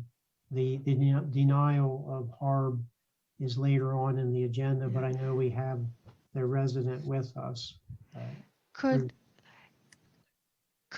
If it's okay with the resident, can we delay this to all of the other HARB ones because it seems to be taking it out of order if we do it here right now? Is that okay with you? Yeah, that would be fine. Okay. Thank you. Next item is the membership that we talked about, where the borough would join ICLEI. Hopefully I pronounced that correctly. It's an environmental membership group where they would assist the borough in the next phase of setting up a task force. But anyway, what we found out through the correspondence is the Pennsylvania DEP will pay for the borough's membership for us, the borough, to join this group, this association. After I got that confirmation from DEP, which really surprised me because they had initially said that they weren't going to pay for it. So this was a pleasant surprise for the borough. Cale Roberts from ICLEI contacted us, and Don, Mike, and I will be meeting with him on this Thursday at 2 p.m. for a Google meet and greet to find out more about what they're going to be able to offer us. So we'll know more after this meeting. Joanne, can you let everybody know what ICLEI means? It's the name of an international organization that I don't know what the letters stand for, but it's a professional organization that's made up of both municipalities, local, state governments, and people with expertise in climate action issues to help reduce greenhouse gas emissions.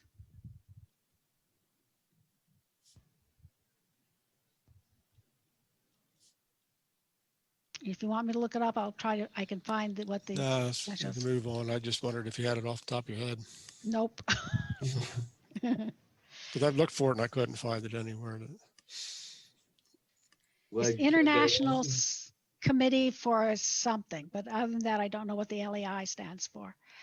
I'm glad you said that, Randy, because I was just starting to look and I didn't want to waste my time. Any other questions? Okay, Have moving a on. conference in Sweden. All right, we'll move on here. There's a letter to borough about installing a plaque at the site of the academy. It's just a very nice letter from York, Pennsylvania, mentioning some graduates that attended the Bellfont Academy. I can't tell you if a plaque or historic marker, the official markers that come from PHMC, if that's been considered for the site or not, but it's certainly something to consider, or maybe pass on to one of the nonprofits in town for consideration. Yeah, after I saw this letter, I went to the Pennsylvania Historic Museum Commission's Historical Marker Program. And it says, according to the website, nominations for historical markers may be submitted by any individual person or organization. So I think here in Bellfont, that would either be the Bellfont Historic Preservation Foundation or the Bellfont Historic and Cultural Association for them to review the request, and if they're interested, to make that request to PHMC. Yeah, or even Historic Bellfont Incorporated did a number of them years ago. So there's Could be that one as well. So there's 3 different places that this could go to. Yes. All right, well, thank you. This Pennsylvania infrastructure report card is just some information that was out there in regard to our infrastructure, which is a big deal for local government as well as state government. But you can see we're not doing very well, or we're doing okay, but we could do better. So it's there for your information. The next item is Downtown Bellfont Incorporated is obviously requesting to have their outdoor office co-working space underneath the eaves of the train station there in Talleyrand Park. And there's a letter there in the packet that describes this, but I have to say, I think when we first heard about the event, we weren't sure where they were setting up or how much space they were taking, but if it's really underneath the eaves, that's generally the jurisdiction of the chamber. So do we need to, based on that, do we need to refer to this to Parks and Rec for review and recommendation? Would just go to the chamber. Yeah, I mean, They already received approval from the chamber. If there aren't any issues with council, then we can just tell them to go ahead. The whole issue is they were purchasing furniture. We just wanted to make sure that there weren't going to be any roadblocks after they purchased their furniture. Questions, thoughts from council? We need a motion or anything? Not if we don't need a motion if there is no action needs to be taken. My question is, do we need to take action, yes or no? well, taking action just sends a note. Someone can make a motion that as long as they stay under the eaves, that's the area that, council doesn't have a problem with, that would be fine. Do we Okay, have I'll make that motion. I'll second it. Okay, if remain under the eaves of the train station. Is that what the motion is? Yeah.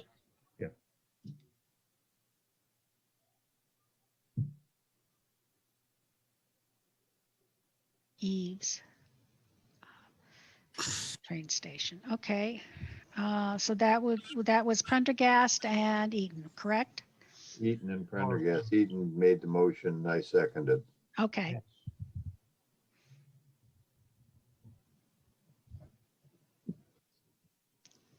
Discussion? Are they tearing down at the end of each day and resetting each morning, or are they letting things set up? They're going to let it set up the way I understand it, Randy. So it's in any kind of weather, things like that too. That's The furniture that's being chosen is all weather furniture. Plastic. Yeah. No, metal. My only concern, powder coated metal. yeah. My concern is vandalism. Yeah. That is also my concern. mm-hmm. And weather, if you get really bad weather and high winds, that stuff could move around a little bit too. So that was also Gary's concern about vandalism, and we don't have security cameras completely surrounding the train station.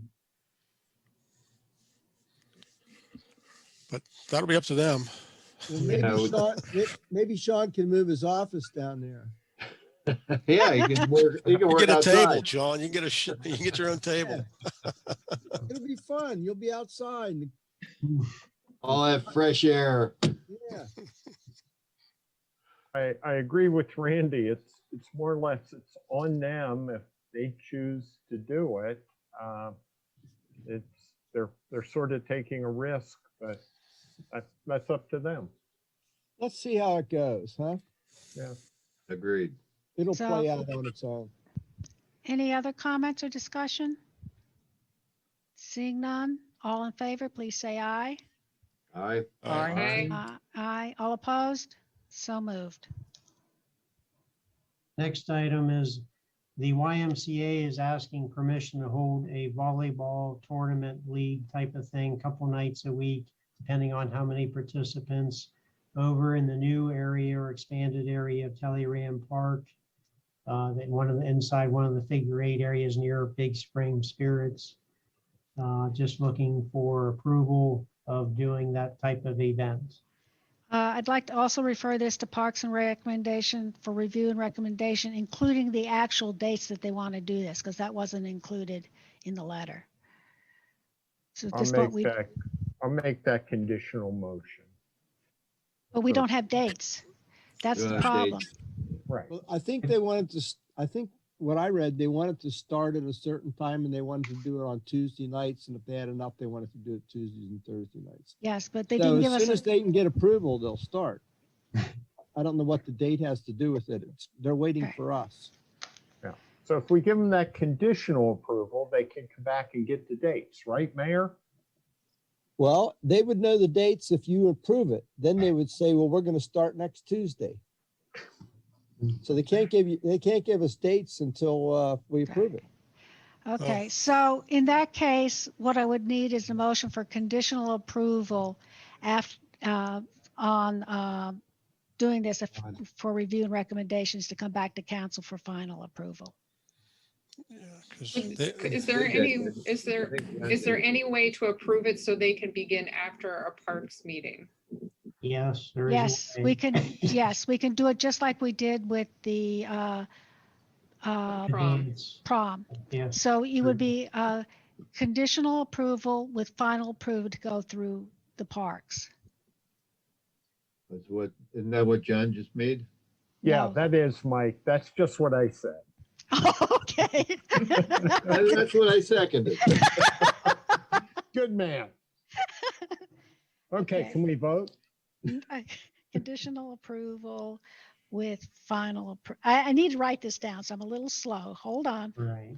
Can we just let our administration do an approval of this? Why is all this have to go to the I don't committee know. approval? I don't know. Because we do a check for COVID guidelines, Well, can our as has been the administration, case for the past year. can't we, our administration do that checking? So that we can speed this process up? I mean, why Well, why do we have to go to the? Doug, what we're doing right now is it's going to go through Parks and Rec at the next meeting. If they say it's okay, then it's good to go if we pass this motion. That would be basically the same speed that Ralph or Don would be doing it administratively. Or we could just give them approval tonight. Well, you know, again, you don't know, it doesn't give a month. It gives times and days, but it doesn't give a month. And that's concerning because who knows, you know, what other people are doing here. Yeah, and see, part of the problem is that we've got other events going on in the park during the summer, and some of them are on Tuesdays and some are on Thursdays, and I just want to make sure we don't have a conflict. So maybe they get every Tuesday except the second Tuesday in July, for example, which I think happens to be July 4th, but whatever. Send them out to Governor's Park. No. They do already have a thing at Governor's Park that we've already approved, so this is an additional request. So, Check the dates. so all in favor of this conditional approval with final approval by Parks and Rec, please say aye. Aye. Aye. All opposed? So moved. Next one we've already taken care of. Yep, next one you already taken care of.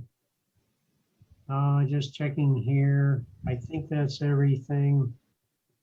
No, there was one more. Okay. And it was a letter from Barbara Dan this morning regarding short-term rentals. I want to address it first, and then we'll go to it. I saw the letter this morning, and I did call Barbara and ask her to call me back to apologize and explain the timeline as to what had happened. I agree with you, Barbara, that transparency is important. Ms. Knoll had raised concerns about short-term rentals in town over time and had been talking to me about them. I subsequently asked her if she wanted to see the draft and sent it to her at 3:50 p.m. on Monday, April 5th, before the work session on short-term rentals, as you stated in your letter. Mr. Stewart subsequently told us that he didn't want the draft sent out, but this was after I'd already sent it out, until after the solicitor reviewed the draft. So when you asked me for a copy of the draft on Wednesday, April 14th, I repeated what Mr. Stewart had told us. I was following instructions. I understand exactly where you're coming from. I agree with you on having as much communication with everyone in the community in the possible.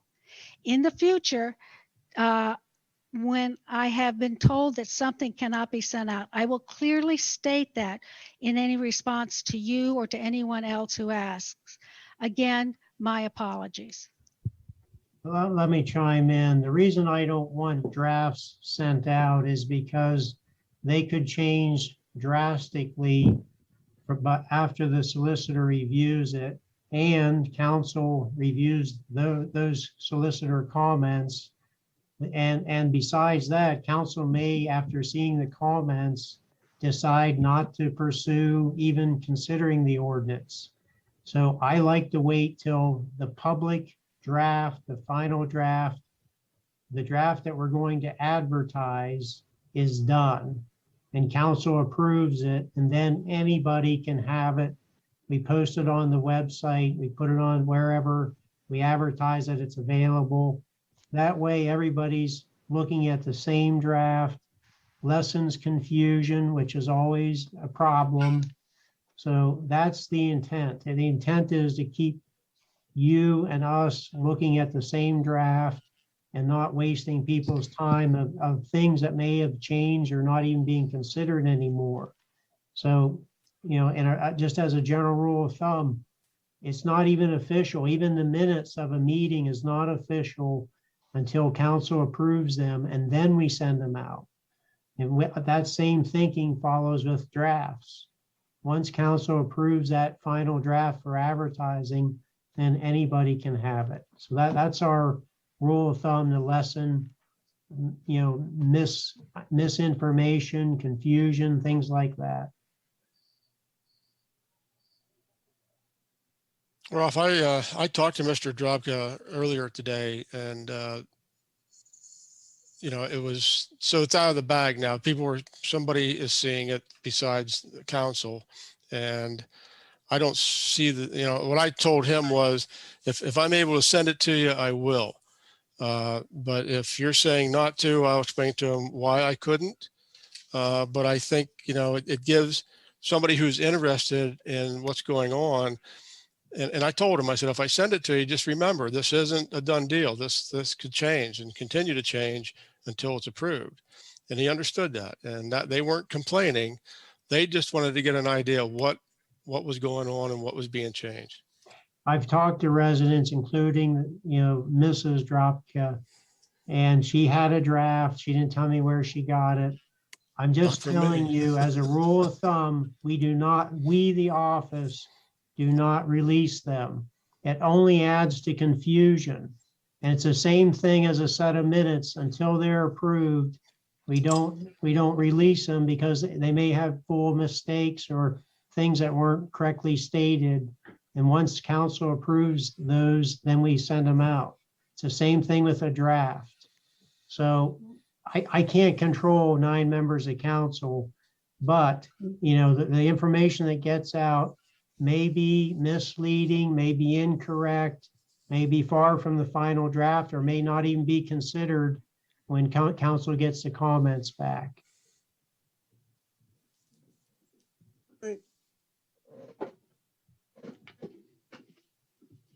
Anybody else? Makes sense. Okay. In that case, we'll move on to the mayor's report. Mr. Wilson? Okay, I think in your packets, there was an animal report and a police summary for last month. I'm trying to think of anything. Sean did a nice job, but you guys are doing a nice job of putting that report out. I especially love the some of the, for instances, this is what we did and this is how we did it. If anybody has any questions regarding that report, please voice them now. Good. Okay. Comprehensive. Very good. I have 2 proclamations tonight, so I'm going to be shouting out a lot of whereases. The first proclamation is an initiative that's in its 2nd year, and it's called Bells Across PA. And this was something that was put together by the Pennsylvania State Mayors Association, which I'm one of the representatives in that organization. So I'll just give everybody heads up that might see this, the 4 or 5 people that will watch this after this is over. And it's on May the 2nd. So mark your calendars for May the 2nd at 7 o'clock. All the churches, fire companies, people are asked to ring bells. And this has to do with honoring our frontline workers. I'll read the proclamation, frontline workers during COVID. So I'm going to cut to the 3rd paragraph. Whereas in every municipality, there have been emergency medical personnel, firefighters, police officers, and employees of grocery stores, pharmacies, utility workers, and other life-sustaining businesses who have braved the viral elements at the expense of themselves and their families to maintain essential services to the general public, sheltering in place, and are deserving of our recognition of hometown heroes. And whereas elected officials across the Commonwealth have joined together to promote a 2nd annual statewide expression of gratitude to those hometown heroes, solidify with other Pennsylvanians on the front line of the COVID-19 battlefield, determination that their municipal businesses and civic life will thrive once again. Whereas since the days of the American Revolution, the bell has been served as the instrument for expressing communal gratitude, camaraderie, and resolve, and is a means well suited for Pennsylvanians to demonstrate such value. Now, therefore, the elected officials of the municipality of Bellefonte Borough hereby proclaim Sunday, May the 2nd, 2012, as Bells Across America, or as Bells Across Pennsylvania Day, and calls upon all residents, businesses, churches at 7 p.m. to ring bells or make other celebratory noises, no fireworks, please, for 3 minutes to honor their hometown heroes, rally with other Pennsylvanians on the front lines of the COVID-19 battlefield, and show resolve to restore their local businesses, civic life, and to their former performances. That's that one. So for those of us who don't have bells, can we bring pots out and bang them? Yes, yes, most definitely. Pots and pans. I was hoping for celebratory gunfire. Whistles. Maybe Frank will have a burning. Okay, this proclamation is on the Watershed Cleanup Day, April 24th, 2021. Whereas Bellefonte Borough has participated in Clearwater Conservancy's Watershed Cleanup Day for the past 25 years, and whereas during last year's event, over 200 volunteers helped remove and properly dispose of 13,720 pounds of trash collected from roadsides, parks, streams, forests throughout Center County. And whereas Bellefonte Borough is committed to improving our environment for the benefit of our citizens and visitors. Now, therefore, I, Thomas Wilson, do hereby proclaim April 24th, 2021 to be Watershed Cleanup Day in the Borough of Bellfont, and encourage all staff and citizens to participate in the event. In testimony, therefore, I have hereunto set my hand and sealed the Borough of Bellfont this 26th day of April. Thomas Wilson. So if you want to volunteer for the Watershed Cleanup Day, maybe someone can tell me how to do that. I was going to ask you. I was going to ask the dozen people that are in front of me. I think Don and Ralph were working with Clearwater Conservancy, and they were going to work at Cross Park. Well, we'll go over the details and get those out to you, and you can pass them on to whoever, but they usually start near Reynolds and kind of work their way down through the borough. And then we help pick everything up Monday morning with our staff that's here.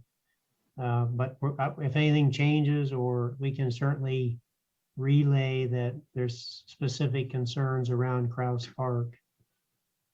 Yeah, if you get any further information about where people are supposed to assemble and what time on that day, Ralph or Don, if you can put that on our website and people can check in on that so they know possibly, at least what time to be there.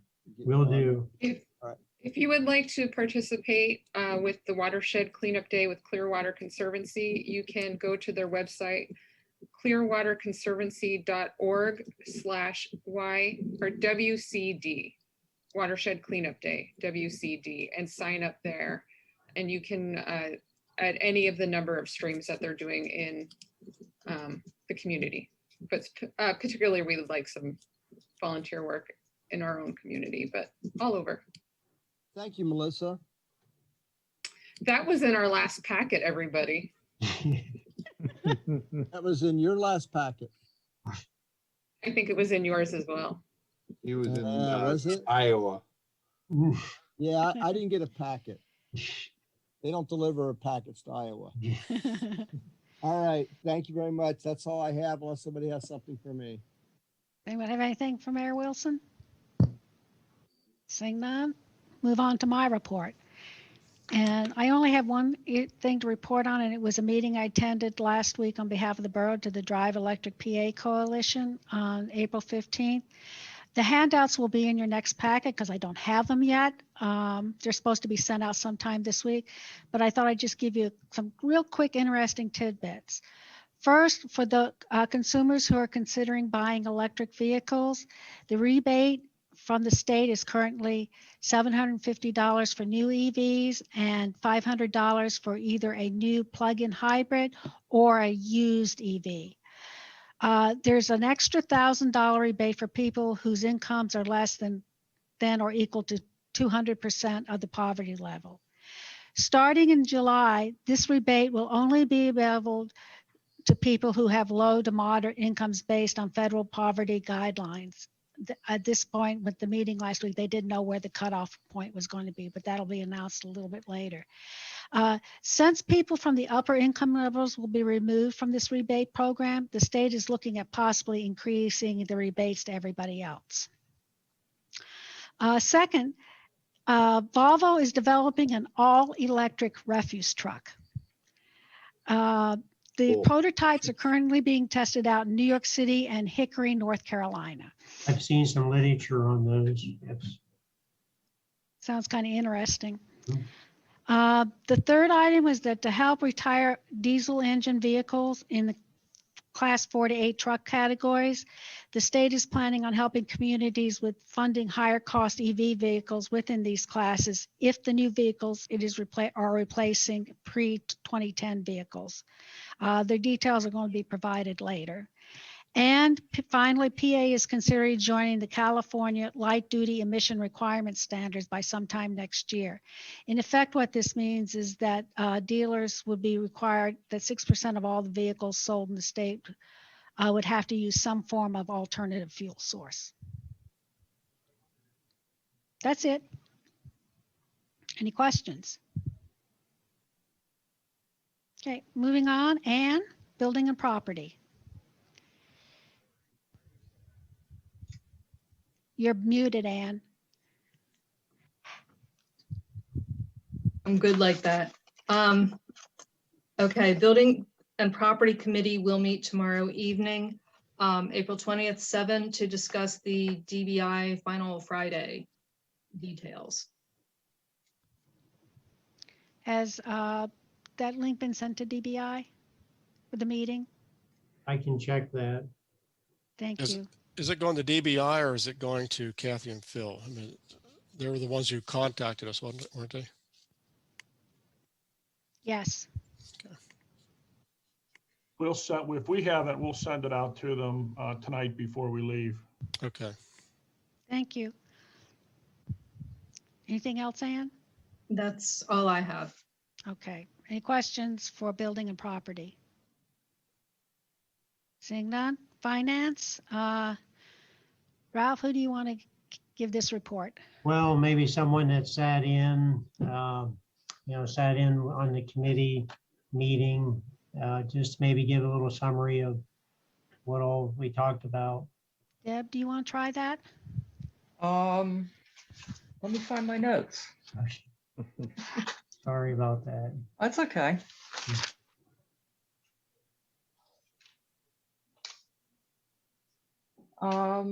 Let's see.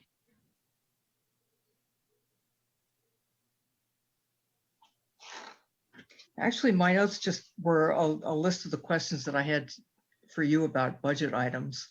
Yes, we tried to answer some new budget items. For example, GPS units that were put in the budget. We talked about that. So I don't think there's really any action items or any recommendations. No, I think we were mostly spent the time trying to bring Deb up to speed on finance. It was the first meeting she attended unofficially. Yes. The official transfer doesn't occur until this evening. Correct. So it's really just to get caught up and try to look at where we're going with the committee. Okay, so moving on to Parks and Rec, Melissa.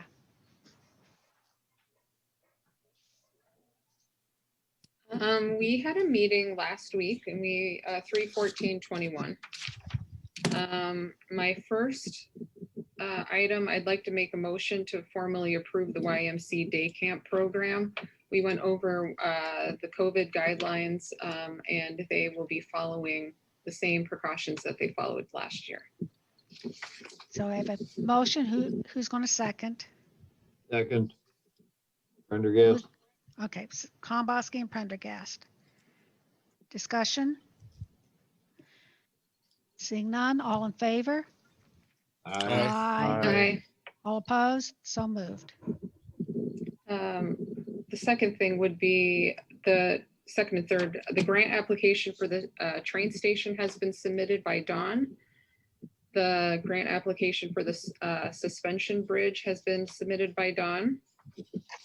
The Governor's Park ADA restroom is near completion. Is it at completion now, Dawn?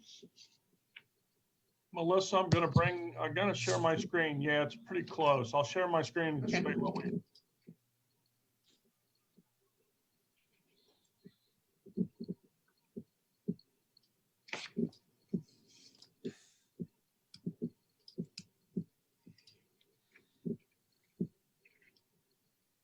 If you're talking, Don, you've muted yourself again.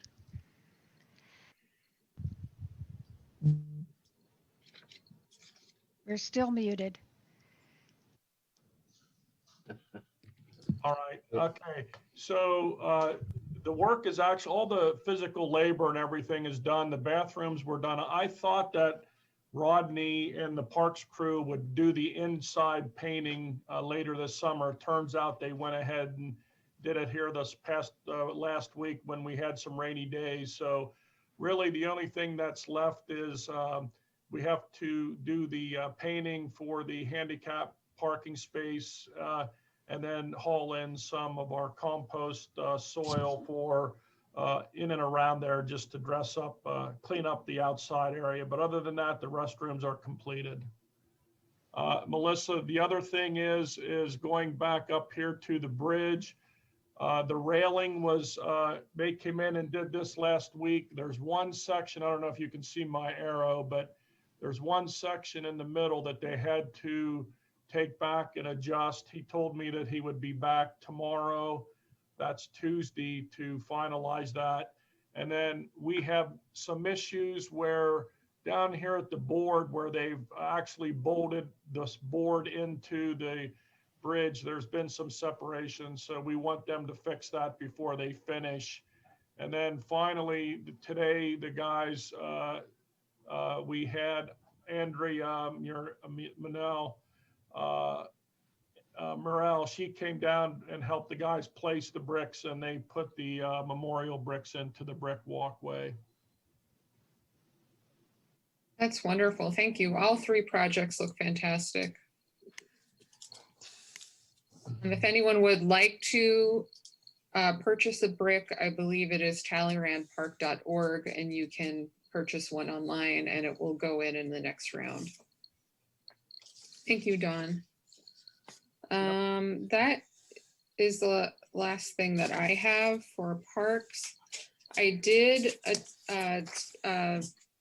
attend online the Zoom for the Penn State Extension class going out for a pint on 4/15/21. They will be distributing a recording of that session and slides if anyone's interested. It basically said Bellfont is the perfect location to have a brewery in the downtown. I'm inferring from those notes, but it was it was. They didn't say that? They said old places make the best breweries, essentially. So okay.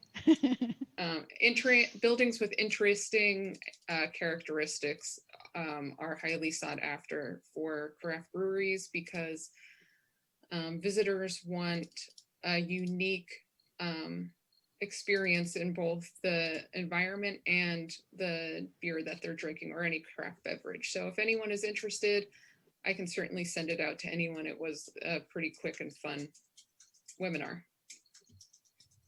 Throw one to me. All right, will do. Thanks, Melissa. No problem. Anything else for Parks and Rec? Seeing none, move on to Human Resources. John? Okay.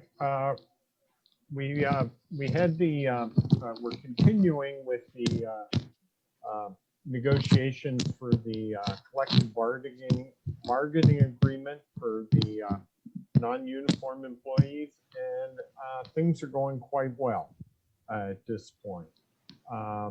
Ralph, you're going to provide an update on some openings we have at this time? I'm actually going to let Dawn do that this evening, but yes, we're ready to do that. Okay. All right, a couple things. Just wanted to mention, unfortunately, one of our parking meter enforcement officers that we hired last year, Lucas Shearer, works for the chief, and he submitted his resignation. Lucas has done a fantastic job the past year, but we knew all along that his heart and interest was to go on and be a policeman, and he was accepted into the police academy. So he will be here through the end of June. So we posted a vacancy for a parking meter enforcement officer. That's actually out right now. It's a part-time position with very flexible hours. Anyone interested in that can pick up the borough's employment application either at www.bellfont.net. You can call the borough at 355-1501 and request the application, or send us an email. We'll get it to you one way or the other. The second posting that we currently have out, and we talked about this earlier, is the refuse department.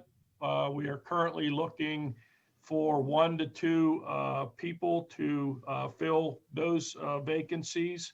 We are seeking applicants that currently have the CDL license, but if you don't apply anyway, we can give up to 6 months, but those with the CDL will be given priority.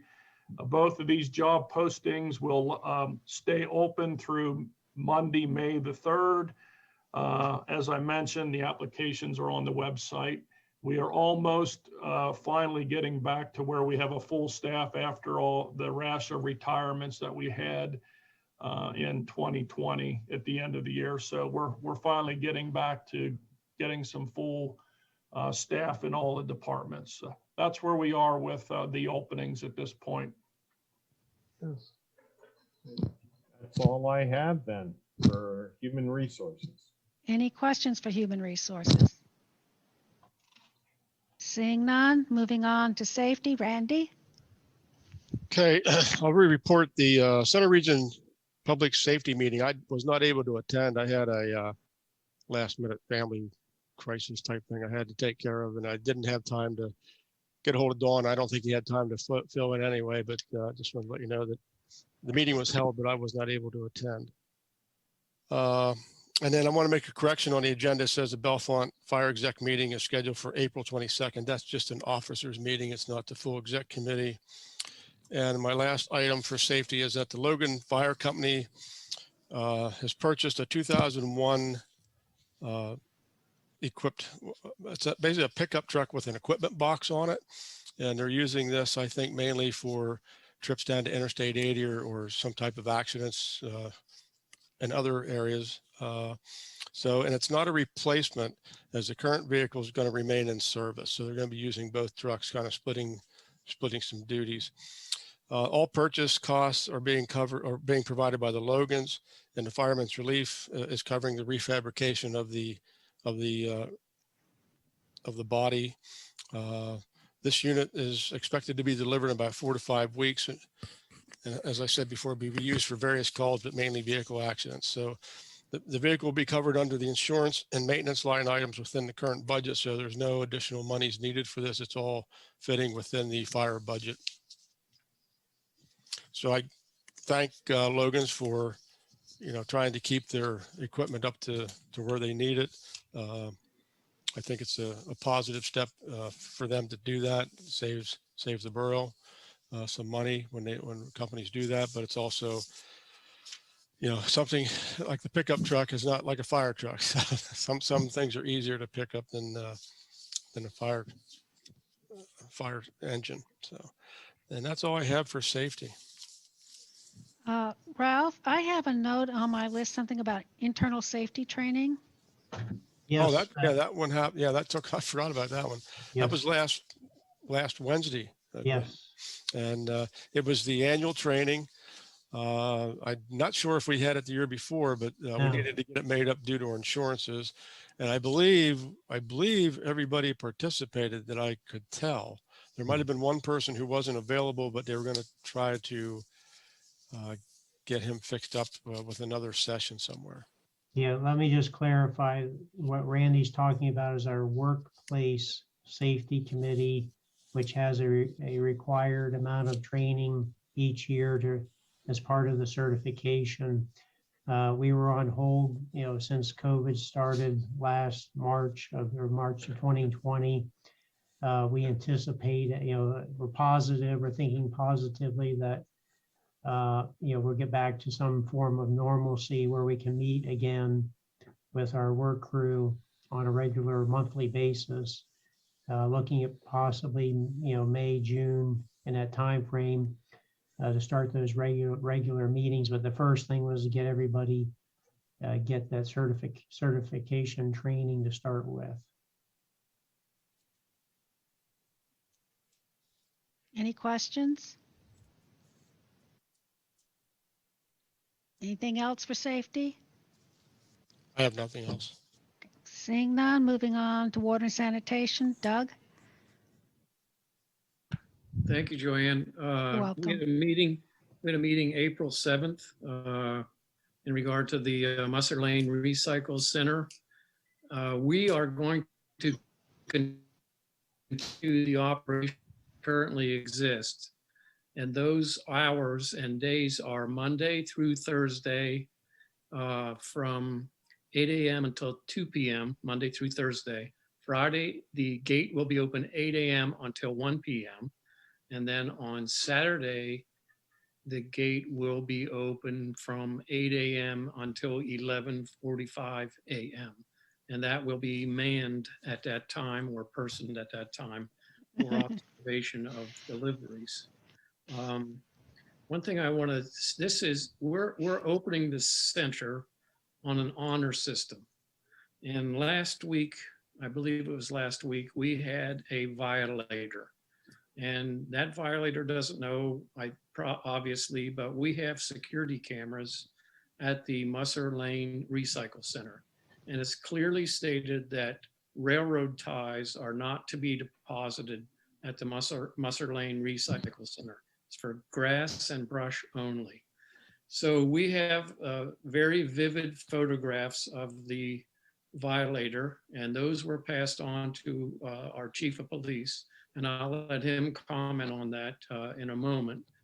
So, but I want to tell citizens that we have this honor system, and if folks continue to violate the rules, we will go back to locking the gate and requesting users to come to the borough office, pick up the access card to gain entry to the Musser Lane Recycle Center. So if you are a person using the recycle center and you observe somebody illegally dumping material, please make a note of their license plate and pass that along to our borough office, because what will happen is these residents will ruin this honor system that we currently have in place for all of us who are trying to abide by the rules.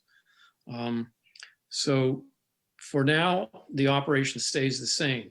Now in 2022, we are proposing to keep it as is. However, we are planning to provide or sell, I guess is the right word, an all access card, which will cost residents of Bellefonte Borough, Benner Township, and Spring Township $50.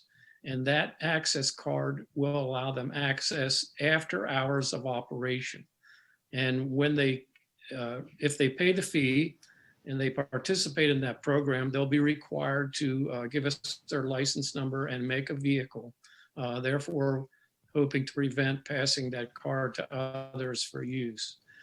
Along with that, we plan to offer the all access card to commercial grass cutters, not tree cutters, for the deposit of cut grass and leaves.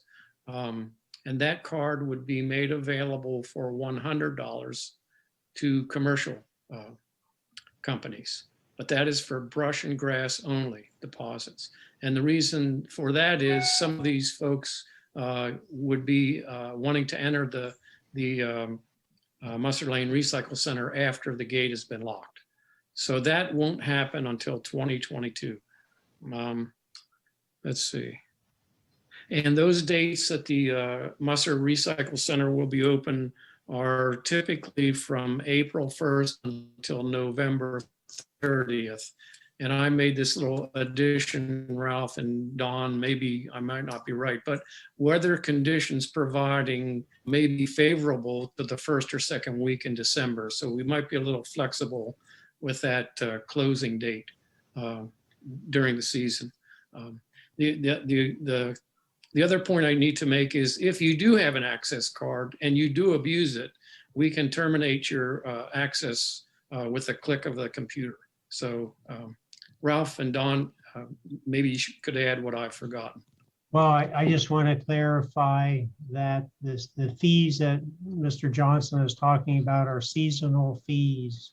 So it would be, for example, $50 a year or a season for the all entrance pass that Mr. Johnson spoke about, or $100 for a commercial grass cutter. So just keep in mind that would be an annual fee, sort of like what people pay to have the brush and grass pickup. It's an annual fee. Same idea here. And this is a trial run. It's new to us. We would officially have the committee recommend this to council and then have it adopted in the fee schedule later this year for effective January 1st, 2022, just as Mr. Johnson indicated. So we will keep this in mind, once we get into the budget season, then we'll officially ask council to adopt these new fees and work on the written policy, as Mr. Johnson indicated, as far as access and if the card is abused, what happens and so on, we'll get that reduced to writing.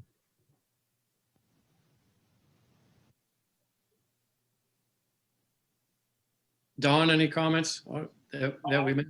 Not on anything you said, Doug. Everything was that was well said. Ralph commented. I just want to make sure the public is aware that the compost that we have down there currently is wonderful, wonderful materials, and it's free to borough residents. So anyone that wants it can go down to the composting site and get a truckload of compost and take it home and use it.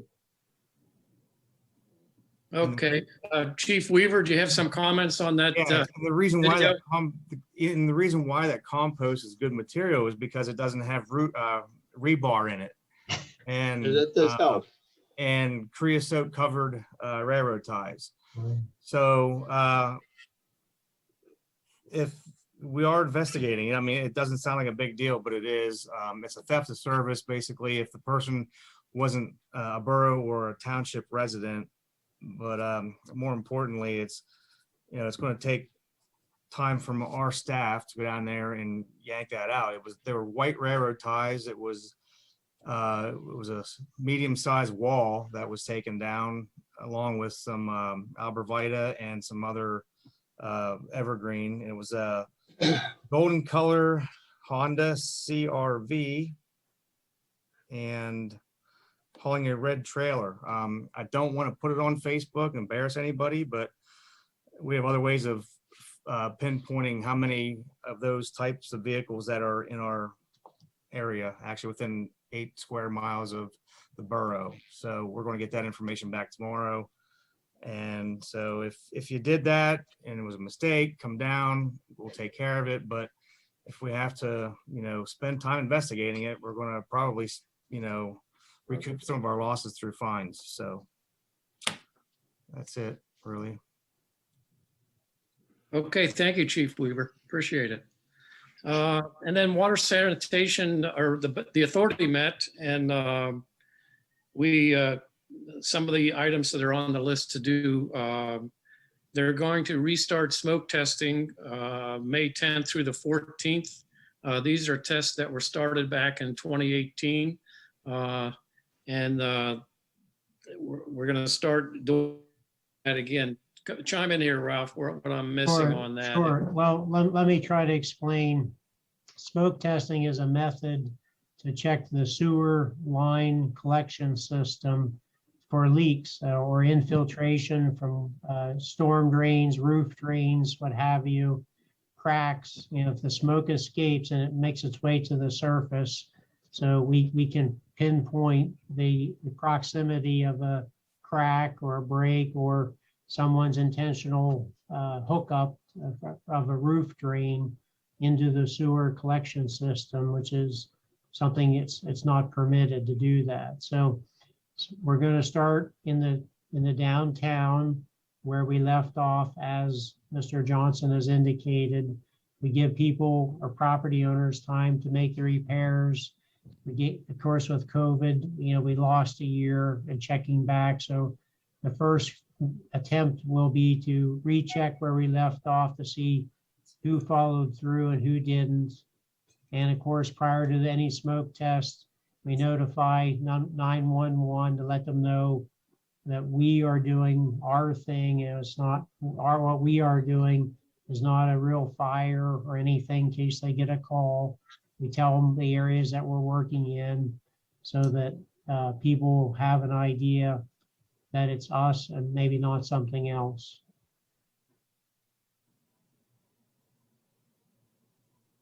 Mr. Now that COVID is sort of stable, I guess is a good word for it. The borough is going to start contacting borough residents to start the installation of water meters. That'll probably of the water meters that was ceased when COVID started. The guys had a really good jump on it, but then COVID hit, so we pulled out everything. And now that's going to start, what do my notes say here? Start scheduling end of May and into June, as long as CDC guidelines are being followed by both our employees and residents. So some people will be being contacted in regard to scheduling new water meter installations. Periodically, we get sewer lines cleaned. Mr. Almond is contacting the go-to guy at this time and selecting certain sewer lines that will be cleaned. And that's going to be scheduled in May through June. And this guy gets booked up, or this company gets booked up. So Matt is, Mr. Almond is jumping on this right now, which we're happy to hear. Let's see. We're also, Mr. Almond is getting bids and companies for our water tank and tower inspections. This is in regard to the DEP regulations and audits of the tanks. And Matt is starting to get those scheduled now, as I understand it. For the DEP requirements, and those tanks are, I believe, the Corning tank, the Hughes Street tank, and does the reservoir, is that included in that, Ralph? Yes. So that's sort of the report from the authority from our last meeting. And Ralph, if what I've missed, please bring it up to speed. I believe you covered it, Doug. That's all I have, Madam President. Thank you. Any questions for water sanitation? Seeing none, move on to streets. Deb, for your final report. Okay, do we want to start with opening the street paving bids? Sure, Deb, we can do that. We received 2 bids. Got one here from Gleno Hallbaker, and we have one from HRI. I'll open the HRI bid first.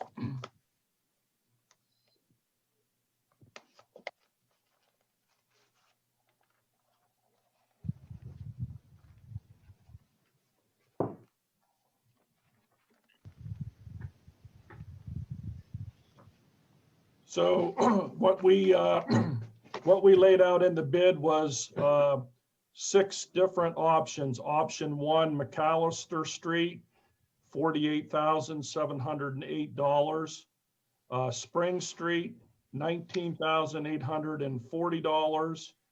Howard Street, $21,092.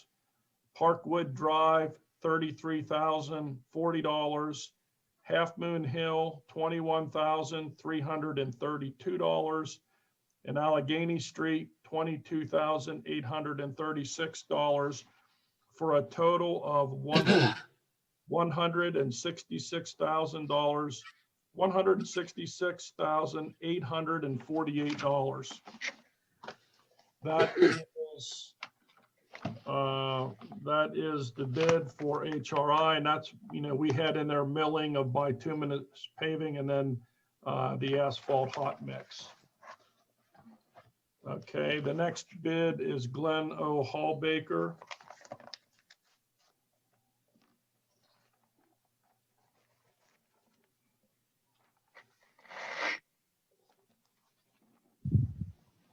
And their bids are, and I'll just do them the same way. Option 1, McAllister Street, $41,944. Option 2, Spring Street, $17,424. Option 3, Howard Street, $18,233. Option 4, Parkwood Drive, $22,050. Option 5, Half Moon Hill, $17,949.75. Option 6, Allegheny Street, $19,756. The total is $137,406.75. So I'm assuming, Madam President, you want to turn this over to Streets for review. Correct. I will tomorrow scan those and send them out to the Streets Committee. Continue That's on, great. Deb. Okay, thank you. Earlier this evening, prior to council meeting, we had a public hearing on pedestrian and motorist safety.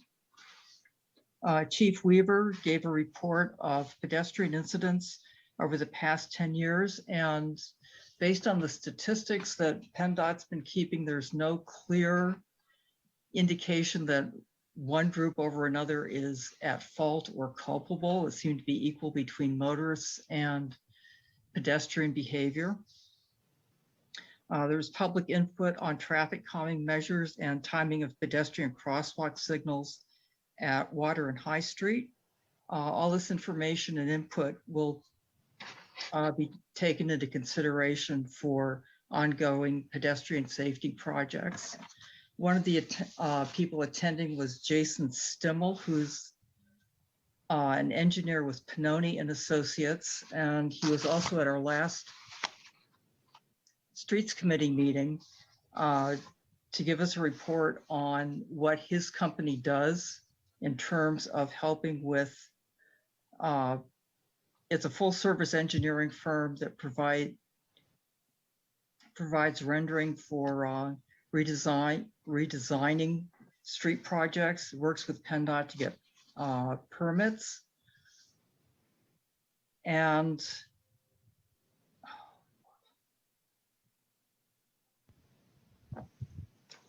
just went blank. So he's interested in working with the borough on pursuing traffic calming projects. So I'd like to ask,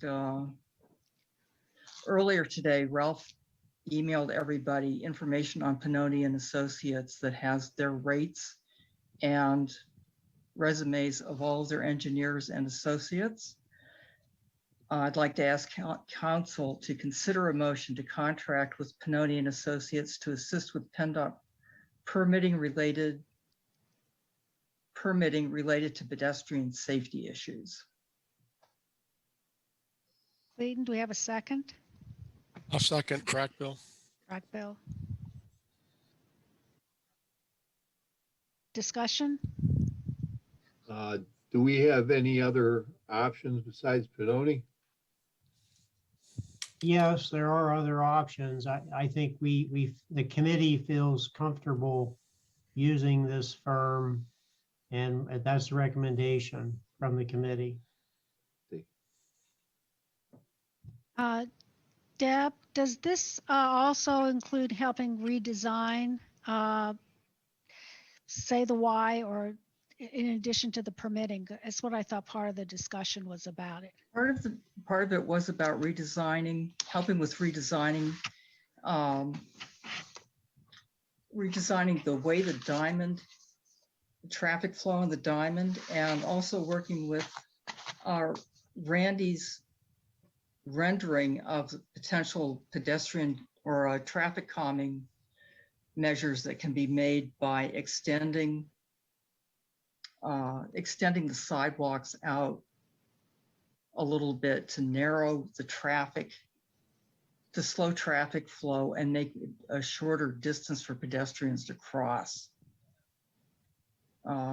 Jason seemed pretty interested in pursuing those design options.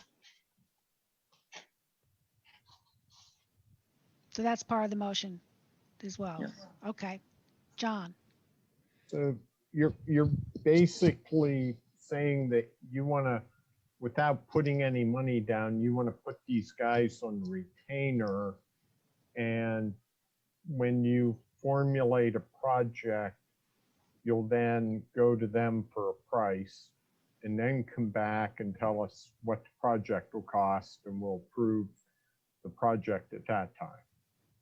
No, not exactly. Not in regard to getting started with PennDOT permits to implement the traffic calming solutions. I think the committee, my understanding, wants to start sooner than later. It's been recommended, and the committee, I think, believes this. The best foot forward is to bring on an engineer to help with the permit applications and to look at what would be the best use of our funds. So we want to do that first. Certainly before the application goes to PennDOT, certainly that could be reviewed by council, but the committee's recommending council start. So we want to start meeting with this engineer, which will cost some dollars. And we want to start getting some designs on paper, which will be submitted to PennDOT. And of course, council's in the picture the whole way through. And then later on, whether it's redesign of the diamond, those bigger projects, we can get a ballpark estimate, bring that back to council. But I can tell you the committee members, council members want to get started sooner than later. Michael? Just a quick question. The funds are coming out of where? Good question. We were told early on that liquid fuels, or what we other terms called highway aid funds, this expense is an eligible expense of those funds. We have those funds available. So just like yourself, the other members probably had a similar question, and that was answered for us. And the reason we want to go ahead and have an engineer do this and submit the proposals is in the webinar that we did on the Complete Streets program. We were told that when we had these kinds of projects, if we just ask the request of PennDOT, often they're turned down. If we have an engineer with expertise and background saying this is necessary for the safety of the community, it's much more likely to be accepted. And so we think it's dollars well spent. Understood that. Deb? I just wanted to add that since right now we're focusing on the diamond and pedestrian safety there, because there are state roads involved here, everything that we do has to go through PennDOT. Mm-hmm. And by working with this engineering firm, that's a step in the right direction, that they will help us with that whole process. Yes, John. Well, my point is only, I'm not arguing with your process, but what is the dollar numbers you envision for this effort? I don't have an estimate for having someone to put together the permit application.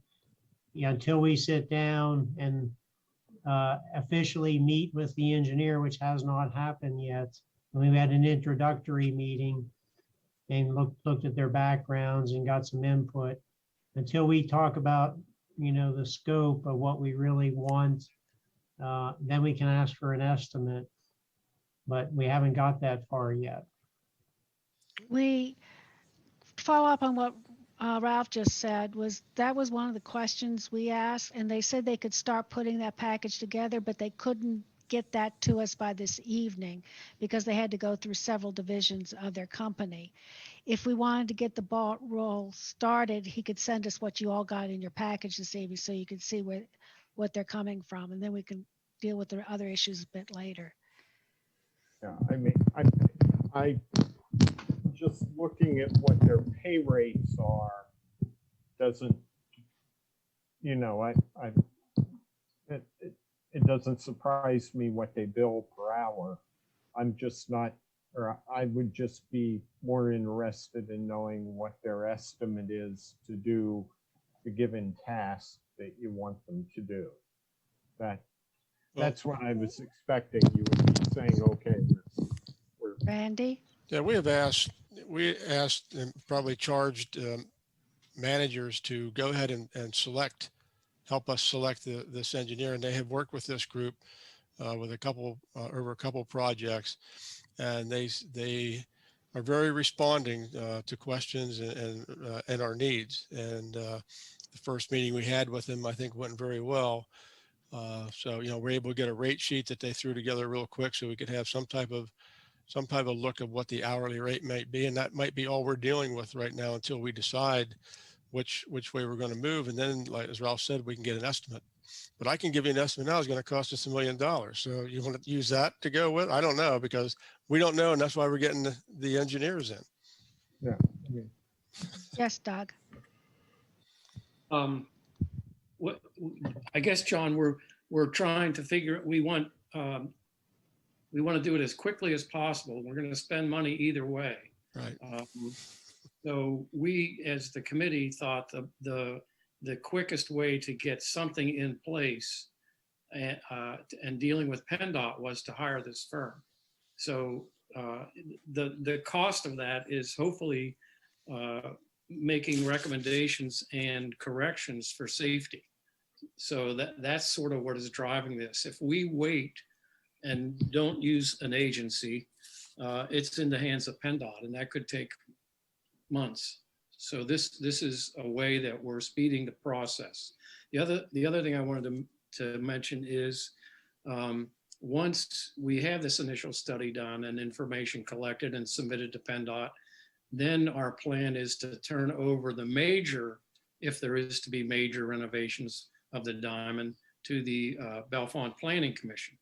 So that will take, streets will have an input, but we're going to hand it off to the planning guys to work with PennDOT and others. Not eliminating the streets committee, but we have a whole bunch of other things on our plate, and this will give them something to do. So that's why. Yes, Deb. Okay.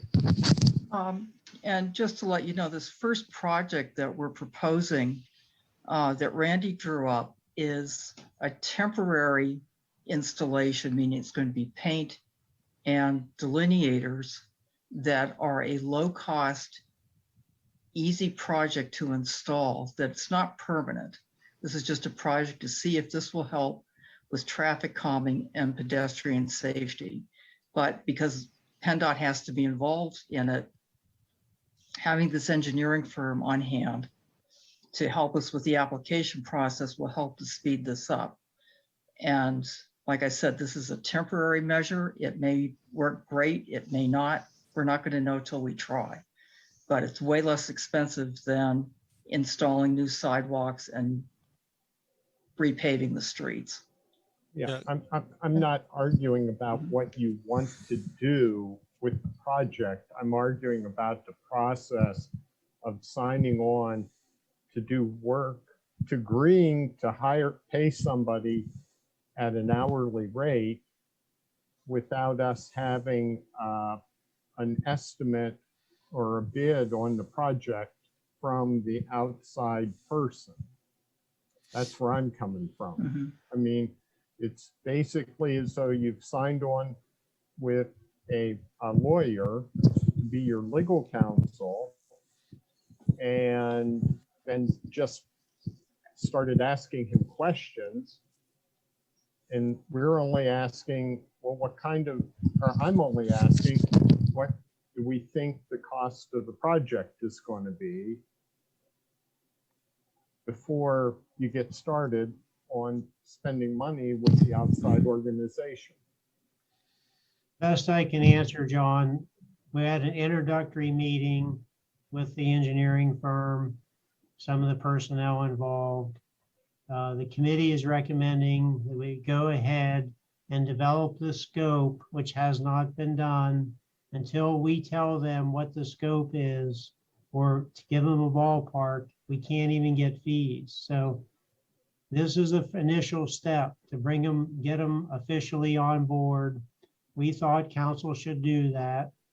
And then we can develop the scope. Are we just talking about 4 crosswalks? Are we talking about more on the T? You tell me what the scope is and I can go get prices or go get estimates. But until we settle on what the scope is, they cannot come around and tell you what they think it might cost. Yeah, I would just add, John, quite honestly, I liked your analogy because that's exactly how we're looking at it.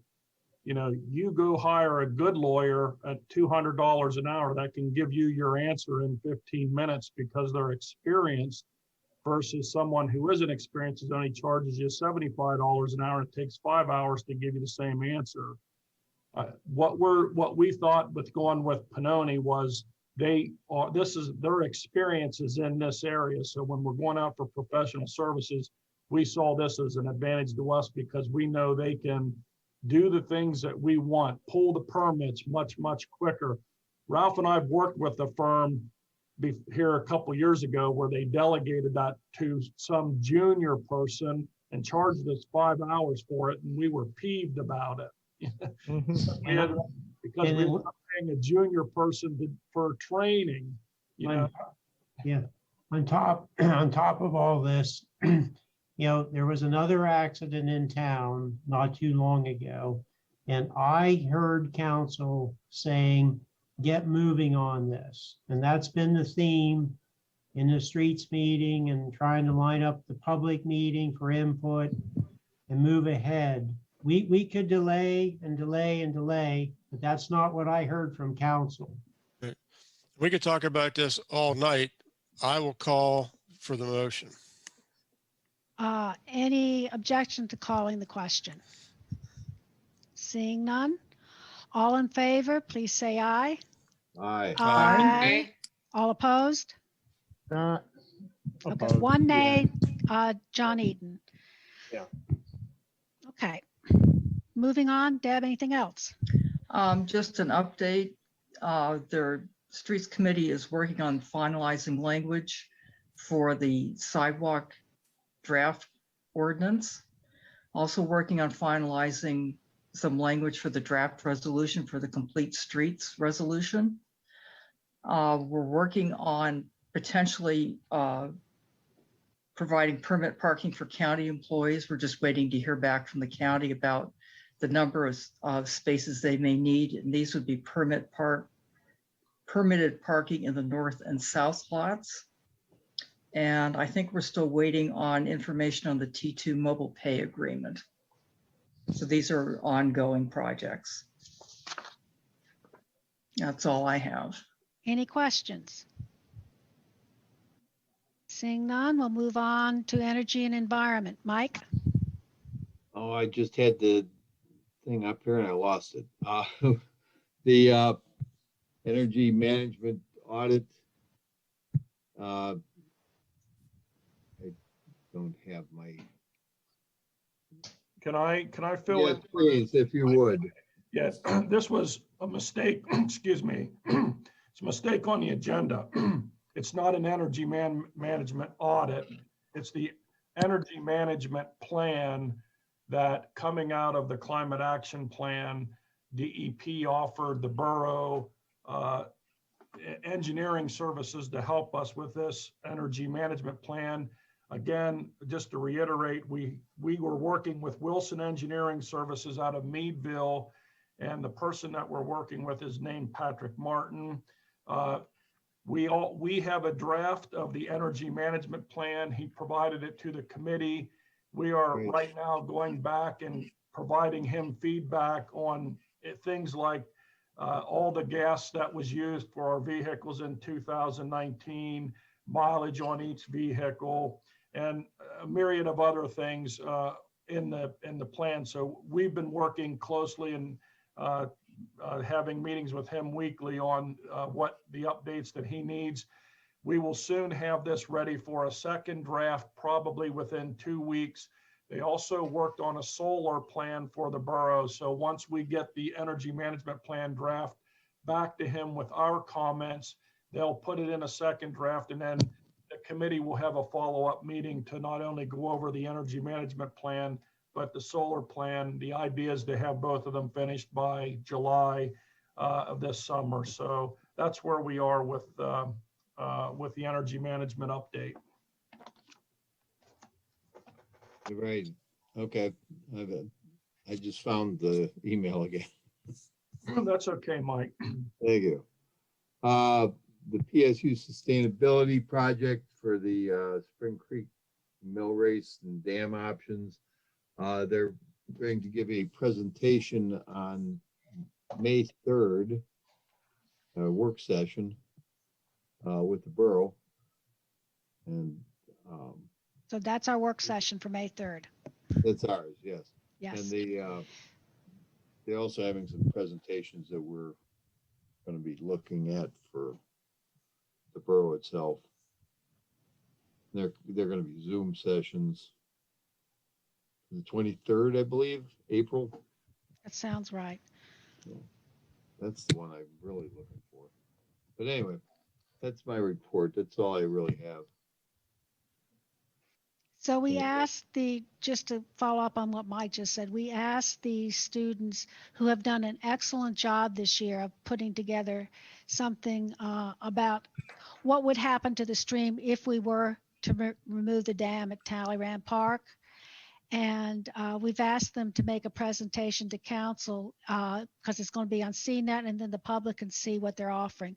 This is just the first step in the plans, because next year we'll have another group that'll do a different option. We're not sure which one yet. For example, they may look at just notching the dam and leaving most of the dam there. And then there was going to be another third option. It depends on what these students come up with. After we get all of these options over the next couple of years, these are capstone engineering program projects, then we can actually look what to do to improve our stream, kayaking, and recreational facilities and trout fishing there at the Talleyrand Park area. So this is just the first step, but we thought the public would like to see what has been going on this year. I would say that I will chime in that the students have completed modeling, the river modeling of the stream using the Corps of Engineer design codes. And it is interesting that the frequency of flooding that is predicted on Spring Creek with the Corps of Engineer codes. And they've actually went back and compared to some of our recent past. So it was a nice job done for the students. They have been doing a fabulous job. Yes. Anything else, Mike? Not that I know of. Anybody have any questions for Mike? Okay, seeing none, Office of Community Affairs. I'll quickly go over this for you. There's no planning meeting, commission meeting in April. There's a number of HARB items, HARB applications for certificates of appropriateness.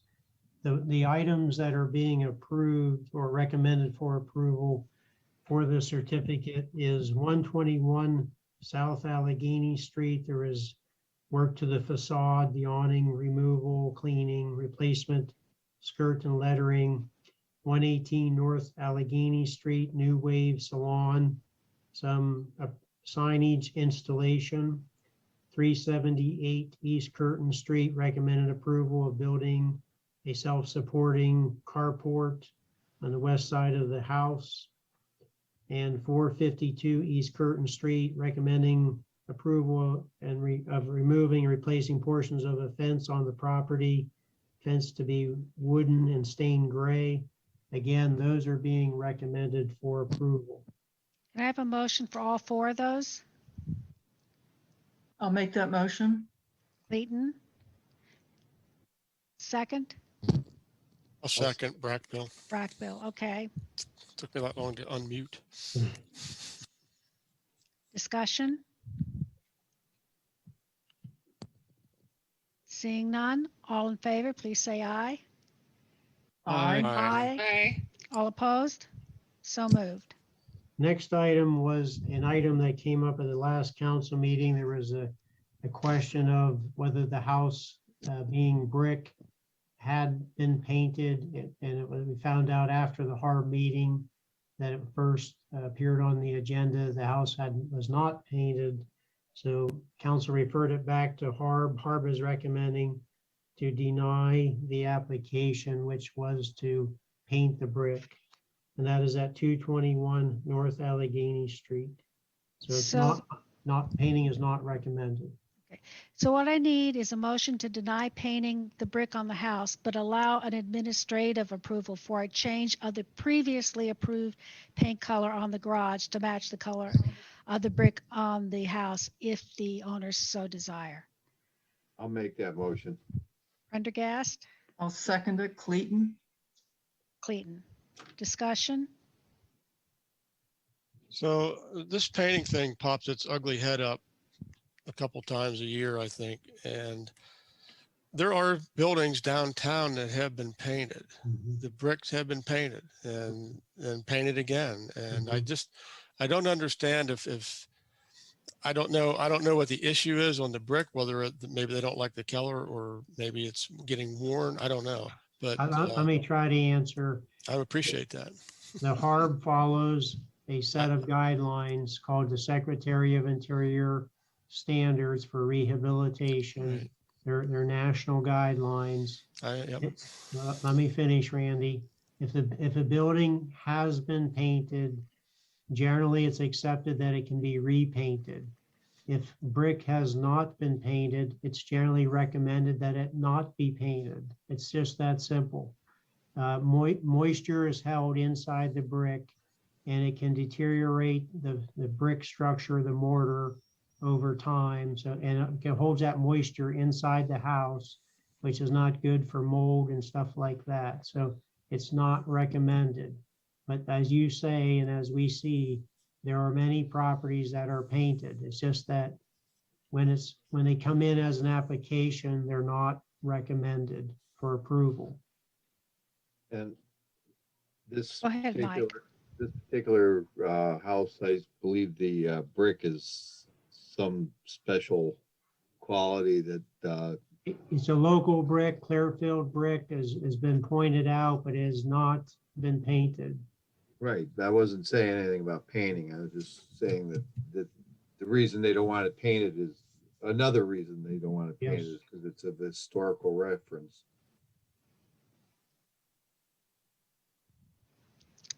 Any other discussion or questions? If not, do we have approval for the motion to deny? Please say aye. Aye. Aye. Aye. All opposed? Nay. One nay, that was John? No, it was Brackbill. Okay, Brackbill. All right, I'll move on to the last one is at 105 West Curtin Street. They're recommending to deny the application as presented due to materials, and I believe we have the property owner with us. The application was to replace a rotted fence with a white vinyl picket fence. Again, the harbor's recommending to deny the application, and we have Sarah with us, I believe. Is Yeah, that I'm correct? still here. Yes, okay. So do you want to So- speak, Sarah, first? If you guys don't mind, I'd love a moment just to kind of introduce the project, why we want to do it, and why we chose vinyl. I submitted a letter. I hope that you guys had the opportunity to read it. It went over a lot of the reasons for why we chose that material. Our backyard is really unique in the sense that the large houses surrounding it and the large trees surrounding it has it in shade for a lot of the day. And so everything that's wooden in our backyard has been rotting at lightning speed. So as you guys know, fences are really expensive. We do want to keep our house fenced in because we have 2 dogs. Allegheny is a very busy street, and I love my dogs, but they don't listen well. So having them enclosed is important to me. It was actually one of the reasons why we bought the house. And so one of the reasons why we chose vinyl was because it's easier to maintain, but keeps that white picket fence look that you see with more modern homes in the historical district. I took a walk just up Curtin Street, and I actually spoke with the owners at 378 East Curtin, the property that is actually getting approved for the carport.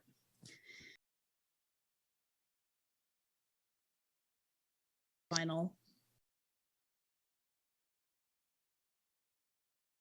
It's so easy to maintain, and I can't tell the difference between theirs and a wooden one next door. However, well, I'm not sure if it's next door, don't quote me on that, but I can't tell the difference between theirs and other similar guide rails up the street that I imagine are wood. However, I was able to confirm that theirs was for sure fence. One thing I did notice on our street, and I don't know if you guys would be willing to allow me to share my screen.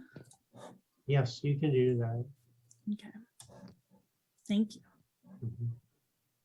Share screen.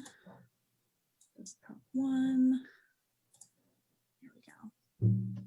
This is a wooden white picket fence. And this is not what I want my fence to look like. And one of the other reasons why I'm concerned that our fence would get to this stage and get to this stage quickly is because of we do have vines, and admittedly the vines could be removed so that we could maintain a little bit easier. But around our property, of course, on the street facing side too, are very steep hills. So to climb up those hills with a can of paint or a can of stain to properly maintain a wooden fence would be very, very difficult. So that's another hardship that we really don't want to do in order to keep our fence looking presentable, especially on the street facing side. So those were some of the items I wanted to bring to your attention and hopefully allow you guys to take into consideration when looking at this material on Curtin Street. I mean, vinyl is very present on the street. You know, in those porch guide railings, in the windows, you know, it's not an unheard of material. It's just easier to maintain, and it still matches the aesthetic of the rest of the neighborhood, as long as someone isn't coming up to it with a magnifying glass.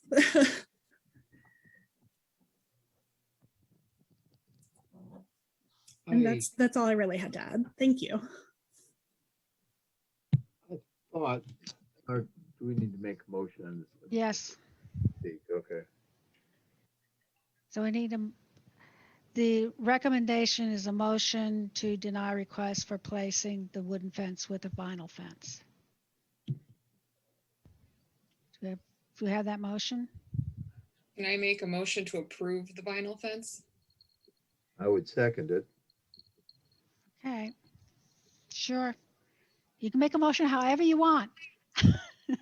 Oh, it was made in second, so there it is. Let's Yes. go. Is it time for comments? Yes.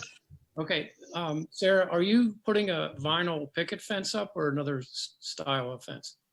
It's gonna be a picket fence, and if you'd like, I can share my screen to show the project. Show us what the new vinyl fence might look like if you have a. Yeah. Stand by.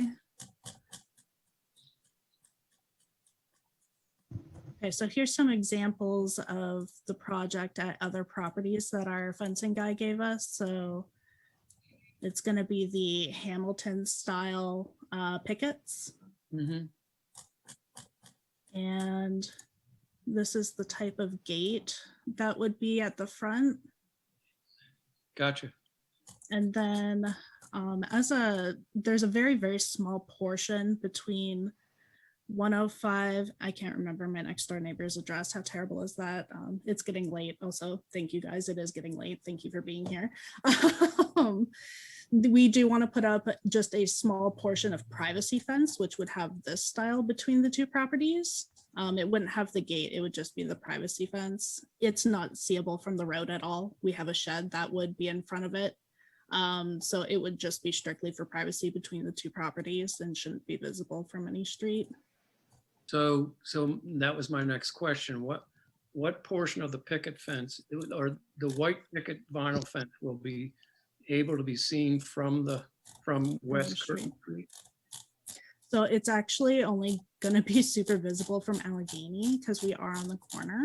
So this is the side of the house, and please excuse the fence's current condition. It's kind of sad, which is why we're trying to get it replaced as soon as possible.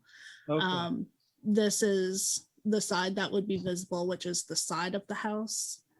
And then from the front of the house, you would only see, I might have to like really blow this up here. Well, it's right there. Yeah. That's where the gate will be. And that's the only part that's visible from the front of the home. Okay. Have you talked with your neighbors? Have you discussed this fence replacement with them? Do they have any objections to what you've proposed? No, they're actually going to go 50-50 on the privacy portion of the fence with us. So we've discussed it.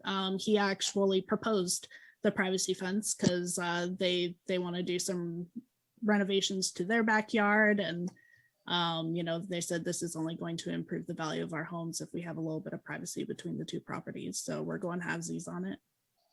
Okay. Thank you very much. Yeah, no problem. Is it my turn? Yes, it's your turn, Mike. I believe I read in the HARB that is not considered a contributing. Oh, no, it's not. It's not classified as a contributing property. Sam at HARB actually described our property as based on the year that it's built, technically it's historic. However, it's really a modern home. And then based on the HARB map and listings, it is not classified as a contributing property. So I think to follow up on what she's saying is that under the National Trust guidelines, any home over 60 years old, I think it is considered to be historic. But when our districts were made, it wasn't 60 years old and therefore wasn't contributing to the historic nature of the district. And we have not gone back, which is something that PMHR is wanting us to do, is looking at our historic districts and everywhere in town and see if there are any places else that need to have buildings and houses like Sarah's added to it as a contributing member of a historic district. But right now it's not designated that way. And I would think a 1950s home shouldn't be. I agree, but I'm also really biased. I live in one of the Victorian money pits. I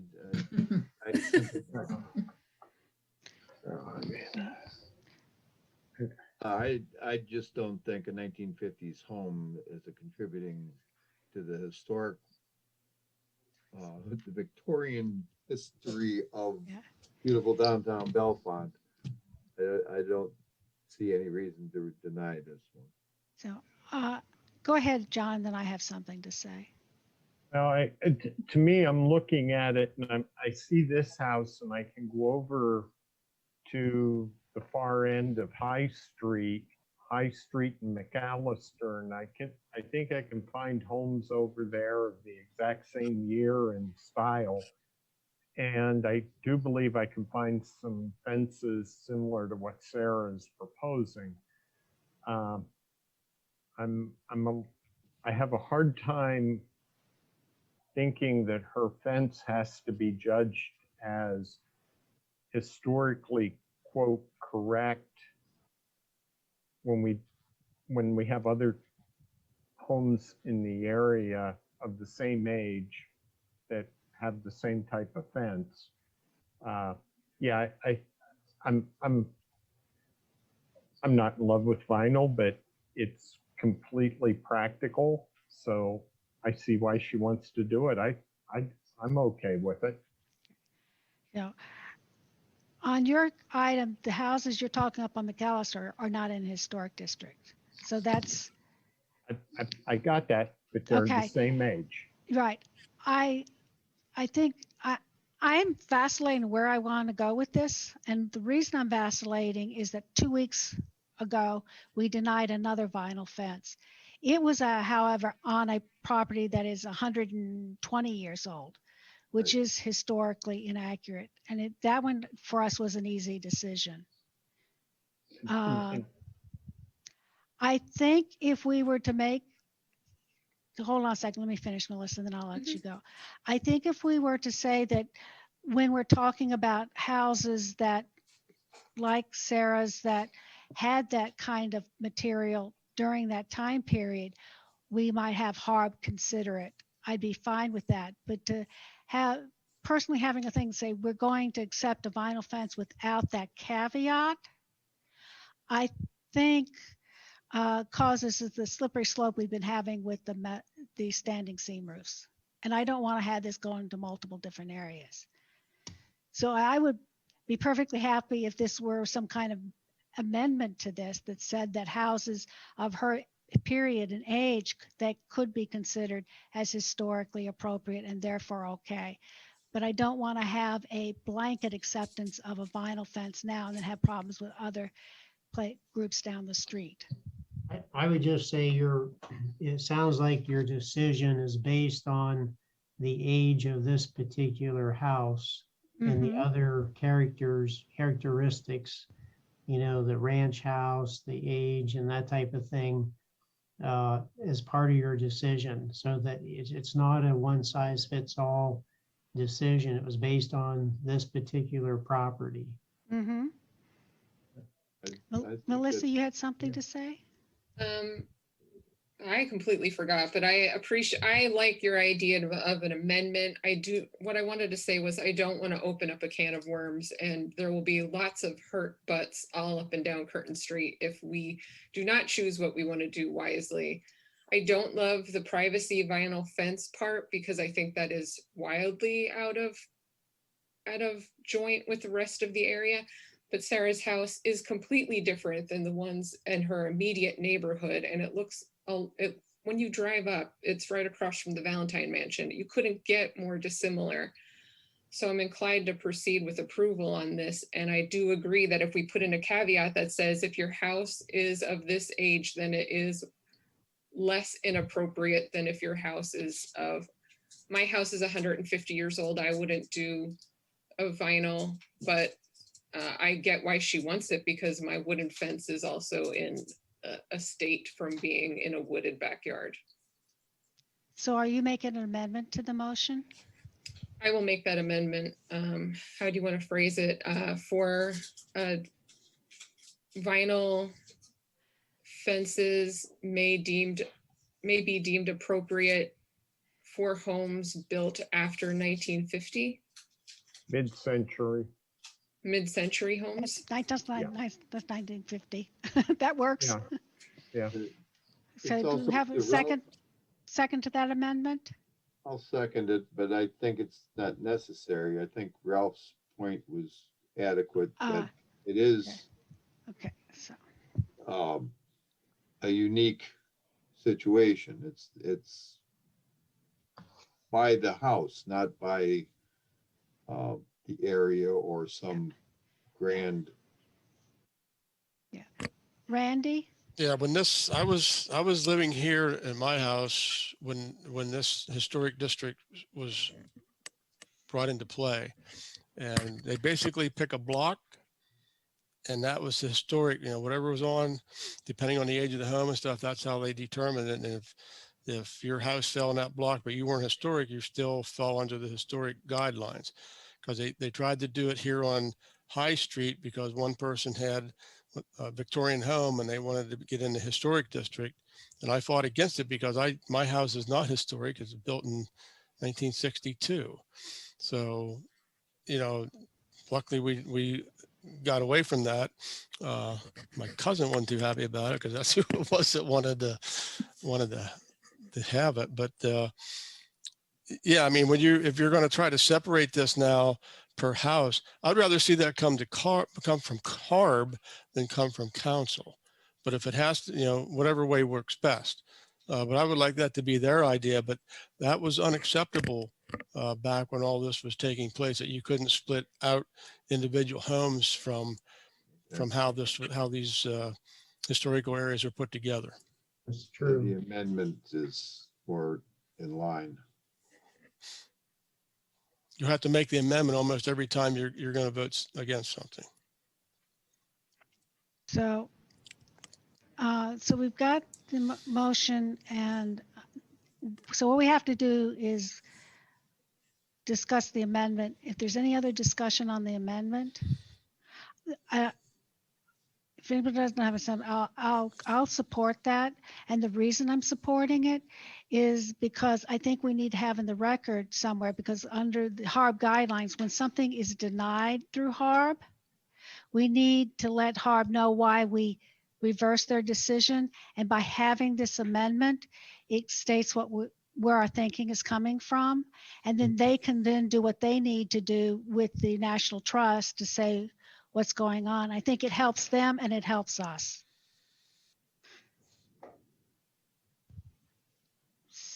Any other discussion? Seeing none, all in favor of the amendment, please say aye. Aye. Aye. Aye. All opposed? Okay, so the whole amendment is to accept Sarah's request for the vinyl fence, as it is age appropriate for this particular house because it was built after 1950. All in favor, please say aye. Aye. Aye. Aye. All opposed? So moved. A long meeting, Sarah, but Build your fence, job. Sarah. Thank you so much, everyone. Had I it built by appreciate now. it. Well, thank you. I know it's really late, so again, thank you very much. That's not for your time. fault. I contributed. I would have got out early if I'd have been you. No, Thanks for your I'm sitting patience, this one. Sarah. Thanks for your patience, hanging Yeah, around. thank you very much. Thank We're you, all Sarah. experts at Zoom meetings Thank you. now. Okay, so let's move on as quickly as we can. All Nuisance right, so, codes. yeah, so we have Harry's with us. He submitted his written report. I think it's excellent.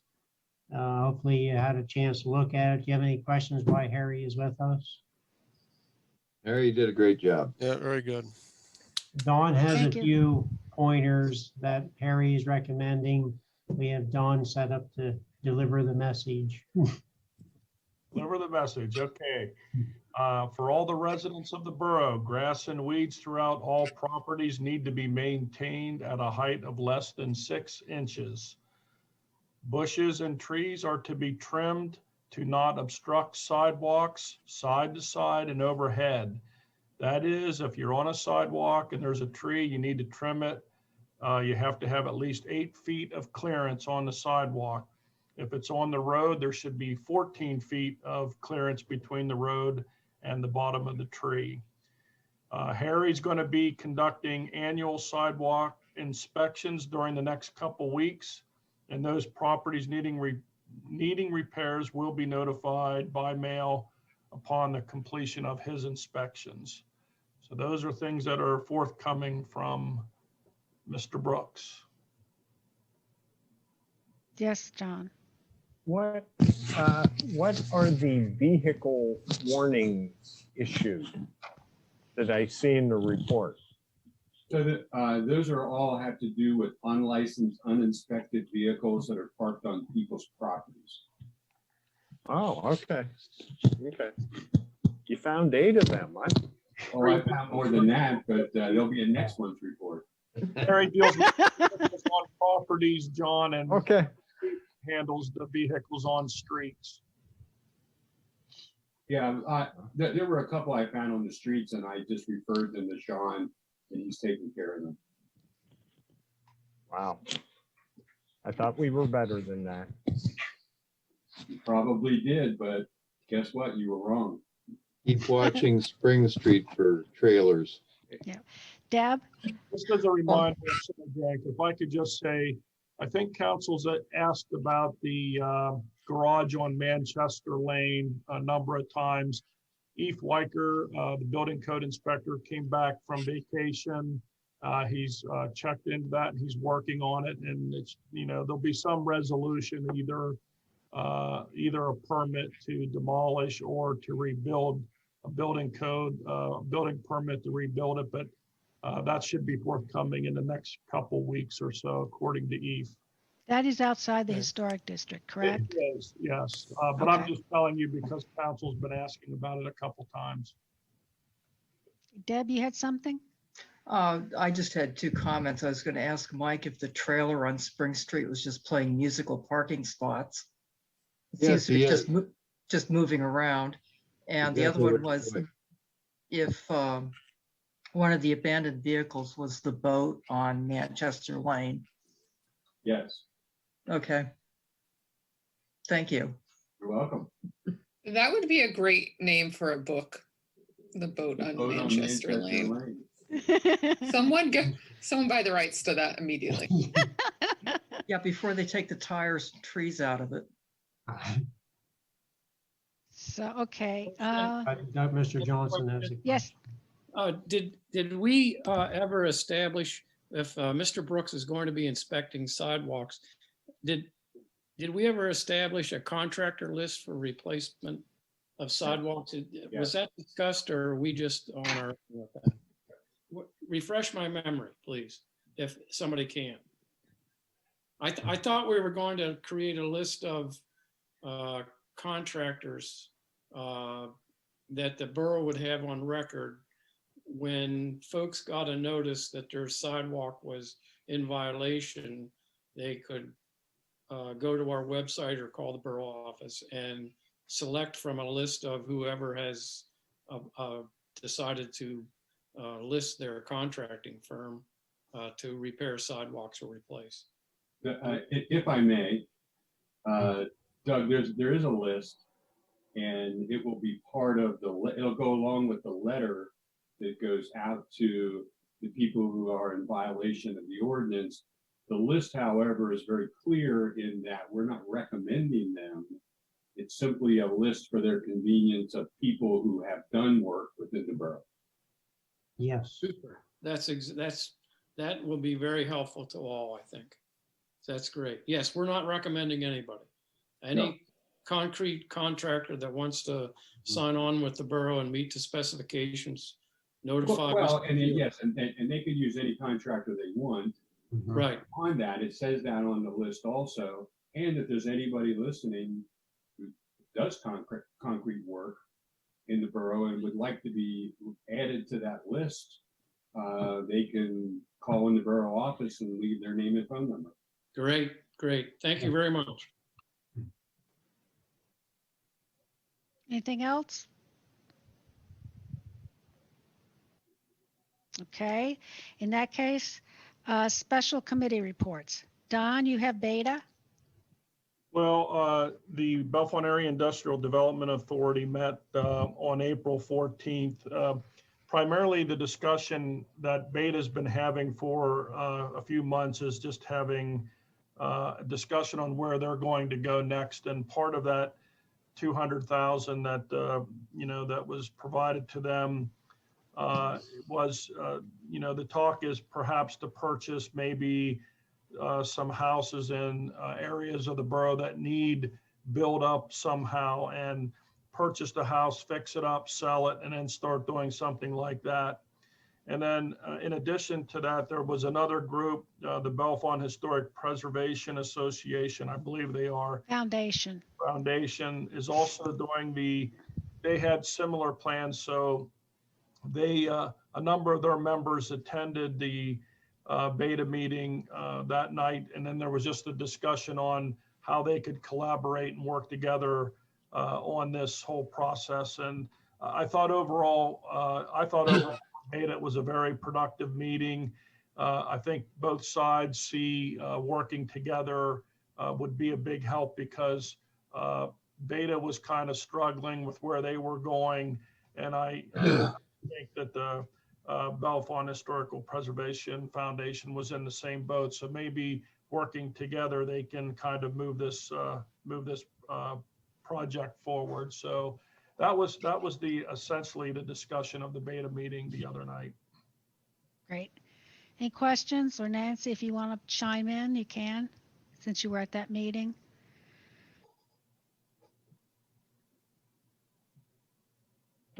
Okay, in that case, CNET Board of Directors, I think that was Don as well. Yeah, I attended the CNET Board Directors meeting. It was held last week on April the 13th.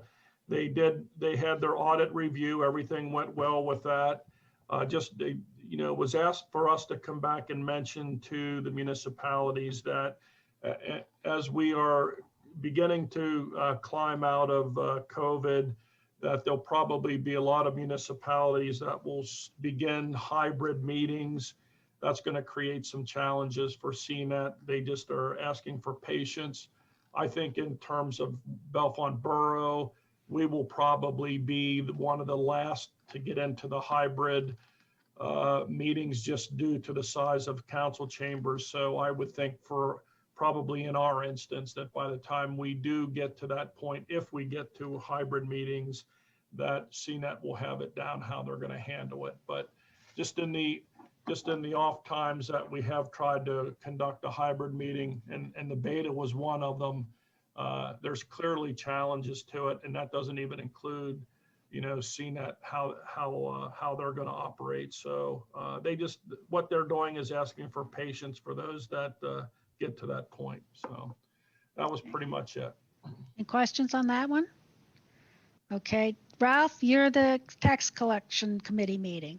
Yes, I'll make it quick. The committee met on a special meeting to pass a resolution to move the penalty period, or really waive any penalties for anyone filing up to May 17th. As you know, other taxes were moved to May 17th. This committee deals primarily with earned income taxes and the LST tax collection in the county. And the legislation that was approved or passed at the state level didn't speak to moving the deadlines for this type of tax. So the only really method or solution was to just not have a penalty period from April 15th to May 17th. So that was approved, and that is the case moving forward to May 17th. Does that include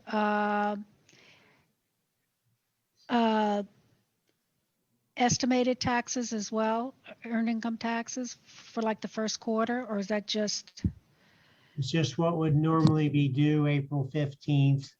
Again, there's just no penalties will be applied if you apply late. So if your due date would have been April 15th, you have till May 17th without penalty to file those taxes. So what I'm asking about are the estimated earned income tax that individuals have to pay when their employer does not pay them. Yes. That deadline for the first quarter is April 30th.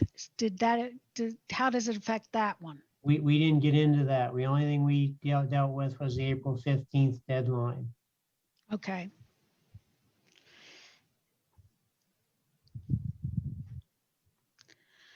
Any other questions? Yes, Randy. No, I don't have a question. I do have a report though. So when Okay. you're ready, when you're Go ready. ahead.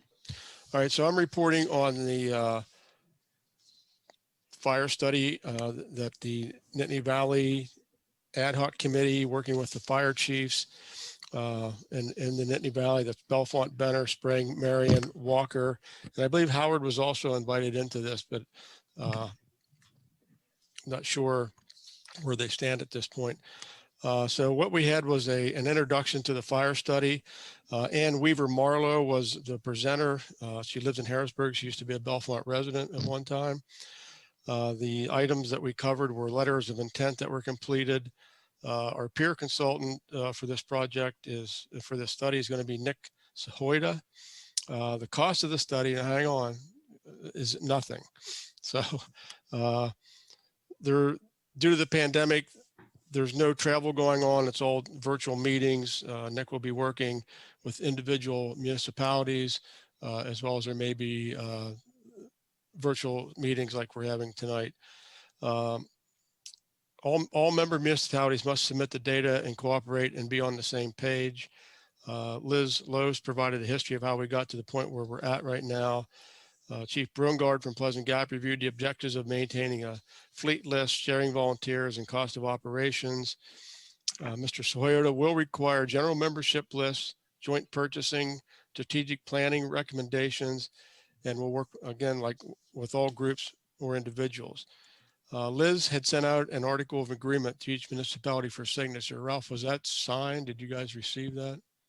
I haven't seen it yet. I haven't signed anything. I think it came out in an email from Liz, from Elizabeth Lose. I can take a look. I don't recall seeing it, Randy. Okay, because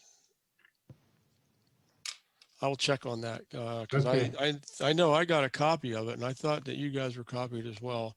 And that's something that we need to get established. If we need a motion for that, I'll make it when I'm done here. Anyway, we talked about the scope of work and the hours provided by the consultant. Again, there's no charges to the municipality.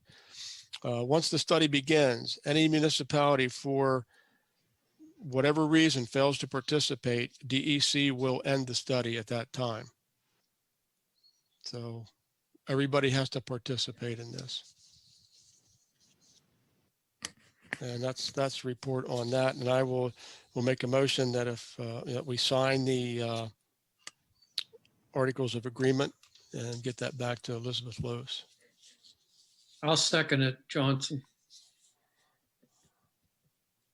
See, so that's Brackbill and Johnson. Discussion? Seeing none, all in favor? Aye. Aye. Aye. All opposed? So moved. Thank you. Sent that to us on April the 8th, Randy. We'll have it ready for Joanne to sign tomorrow. Okay, thank you. Okay. Anything else? Okay. Seeing nothing. Ralph, your report? It's been submitted. It just gives a list of activities that I participated in during the month of March. Please let me know if you have any questions. Looked like you were a busy boy. Yes, been very busy. Thank you, Ralph. No problem. Thank you. Okay. In that case, let's move on to old business. A couple items, of course, you know, we've talked off and on in the last meeting in particular about the draft short-term rental ordinance that is still being reviewed by our borough solicitor. We hope to have a meeting just to go over and answer any questions the solicitor has this week. We're hoping to have actually an opinion by the next meeting or in the packet for the next meeting for you to review. So that's where we're at with that old business item. Next item is the Central PA Tasting Trail event, June 20th. They're interested in using the extended area Talleyrand Park. There's a map and details that were included in the council packet for your review. Did this go through Parks and Rec before, or is this It new? was brought up, I believe it's brought up, that my recollection. It was, but she did not include any details of it. So this is the full outline. So this one needs to go back to Parks for the final review. Yes. Okay. But I'm hoping we can do the same as we've done with the other two events tonight and approve And we it. would and then need a have motion final to that. approval. We would need a motion to that effect. I'll make that motion. So the motion you're making is for final approval at the Parks and Rec Committee meeting. Correct. Okay. Second, Johnson.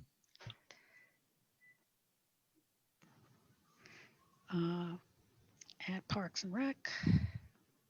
That was Prendergast and Johnson. All in favor? Aye. Aye. All opposed? So moved.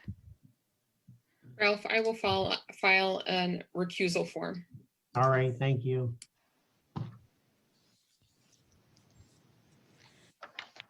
Do you have any other old business? That's all I have this evening.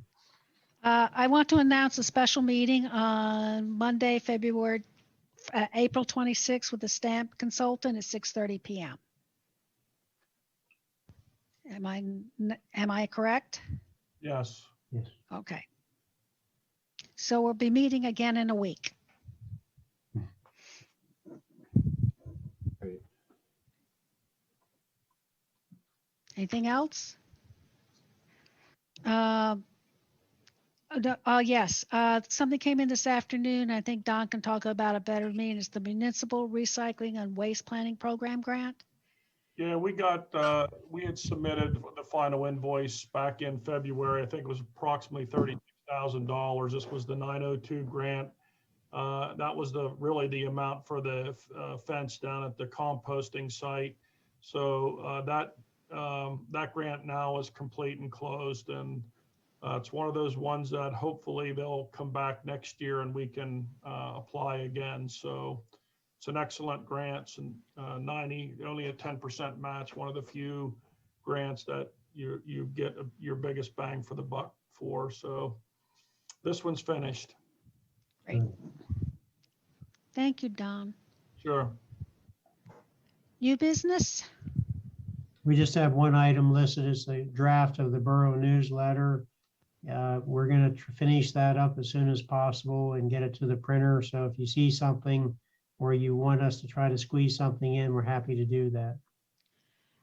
Rather than to, let me finish and then I ask you, Randy. There were 4 things that I found that were in there. I don't want to talk about them. I can just send them to you, but there is one that I do have a question about. Okay. And in the HARB section, it says that there's no fee for the application. I thought we started a $25 application fee. We did. We'll correct that. It's probably, maybe it was a previous article. Okay. The rest of it I can just send to you all later. That's Randy? great. Well, the only thing I had was, would it be possible to use the new logo? We can look at that. Yes. I think we can do that. Yes. Okay. Thank you. Good idea. Well, I always have one, and that was the last one. Saved it for last. Anybody else have any questions on new business or new business? Mayor Wilson. I was going to save this for comments at the end, but everybody will probably want to run off, including me. I just forgot to mention that at the Bellfont Arts and Crafts meeting, they decided not to have the arts festival again this year. Does that mean the Arts and Crafts Fair is canceled? Yes. Okay. Should that be taken out of the newsletter? I saw it on the list of events. Okay. Now we got space to fill. Your festival. See, it pays to procrastinate. Okay. Anything else for the good of the cause? Seeing none, Who wants to make the motion to adjourn? I do. Everybody. Brett I do too. Everybody. I saw Brack How Bill. how many nominations can we get? Brack Bill. I think it was unanimous. I think, okay. So seeing absolutely no objection, we're adjourned at 10:19 p.m. Thanks, everybody. Hallelujah. Night, everyone. Good Night. evening. Ralph, Right. Yes. when is the street committee meeting? Is that on this Wednesday?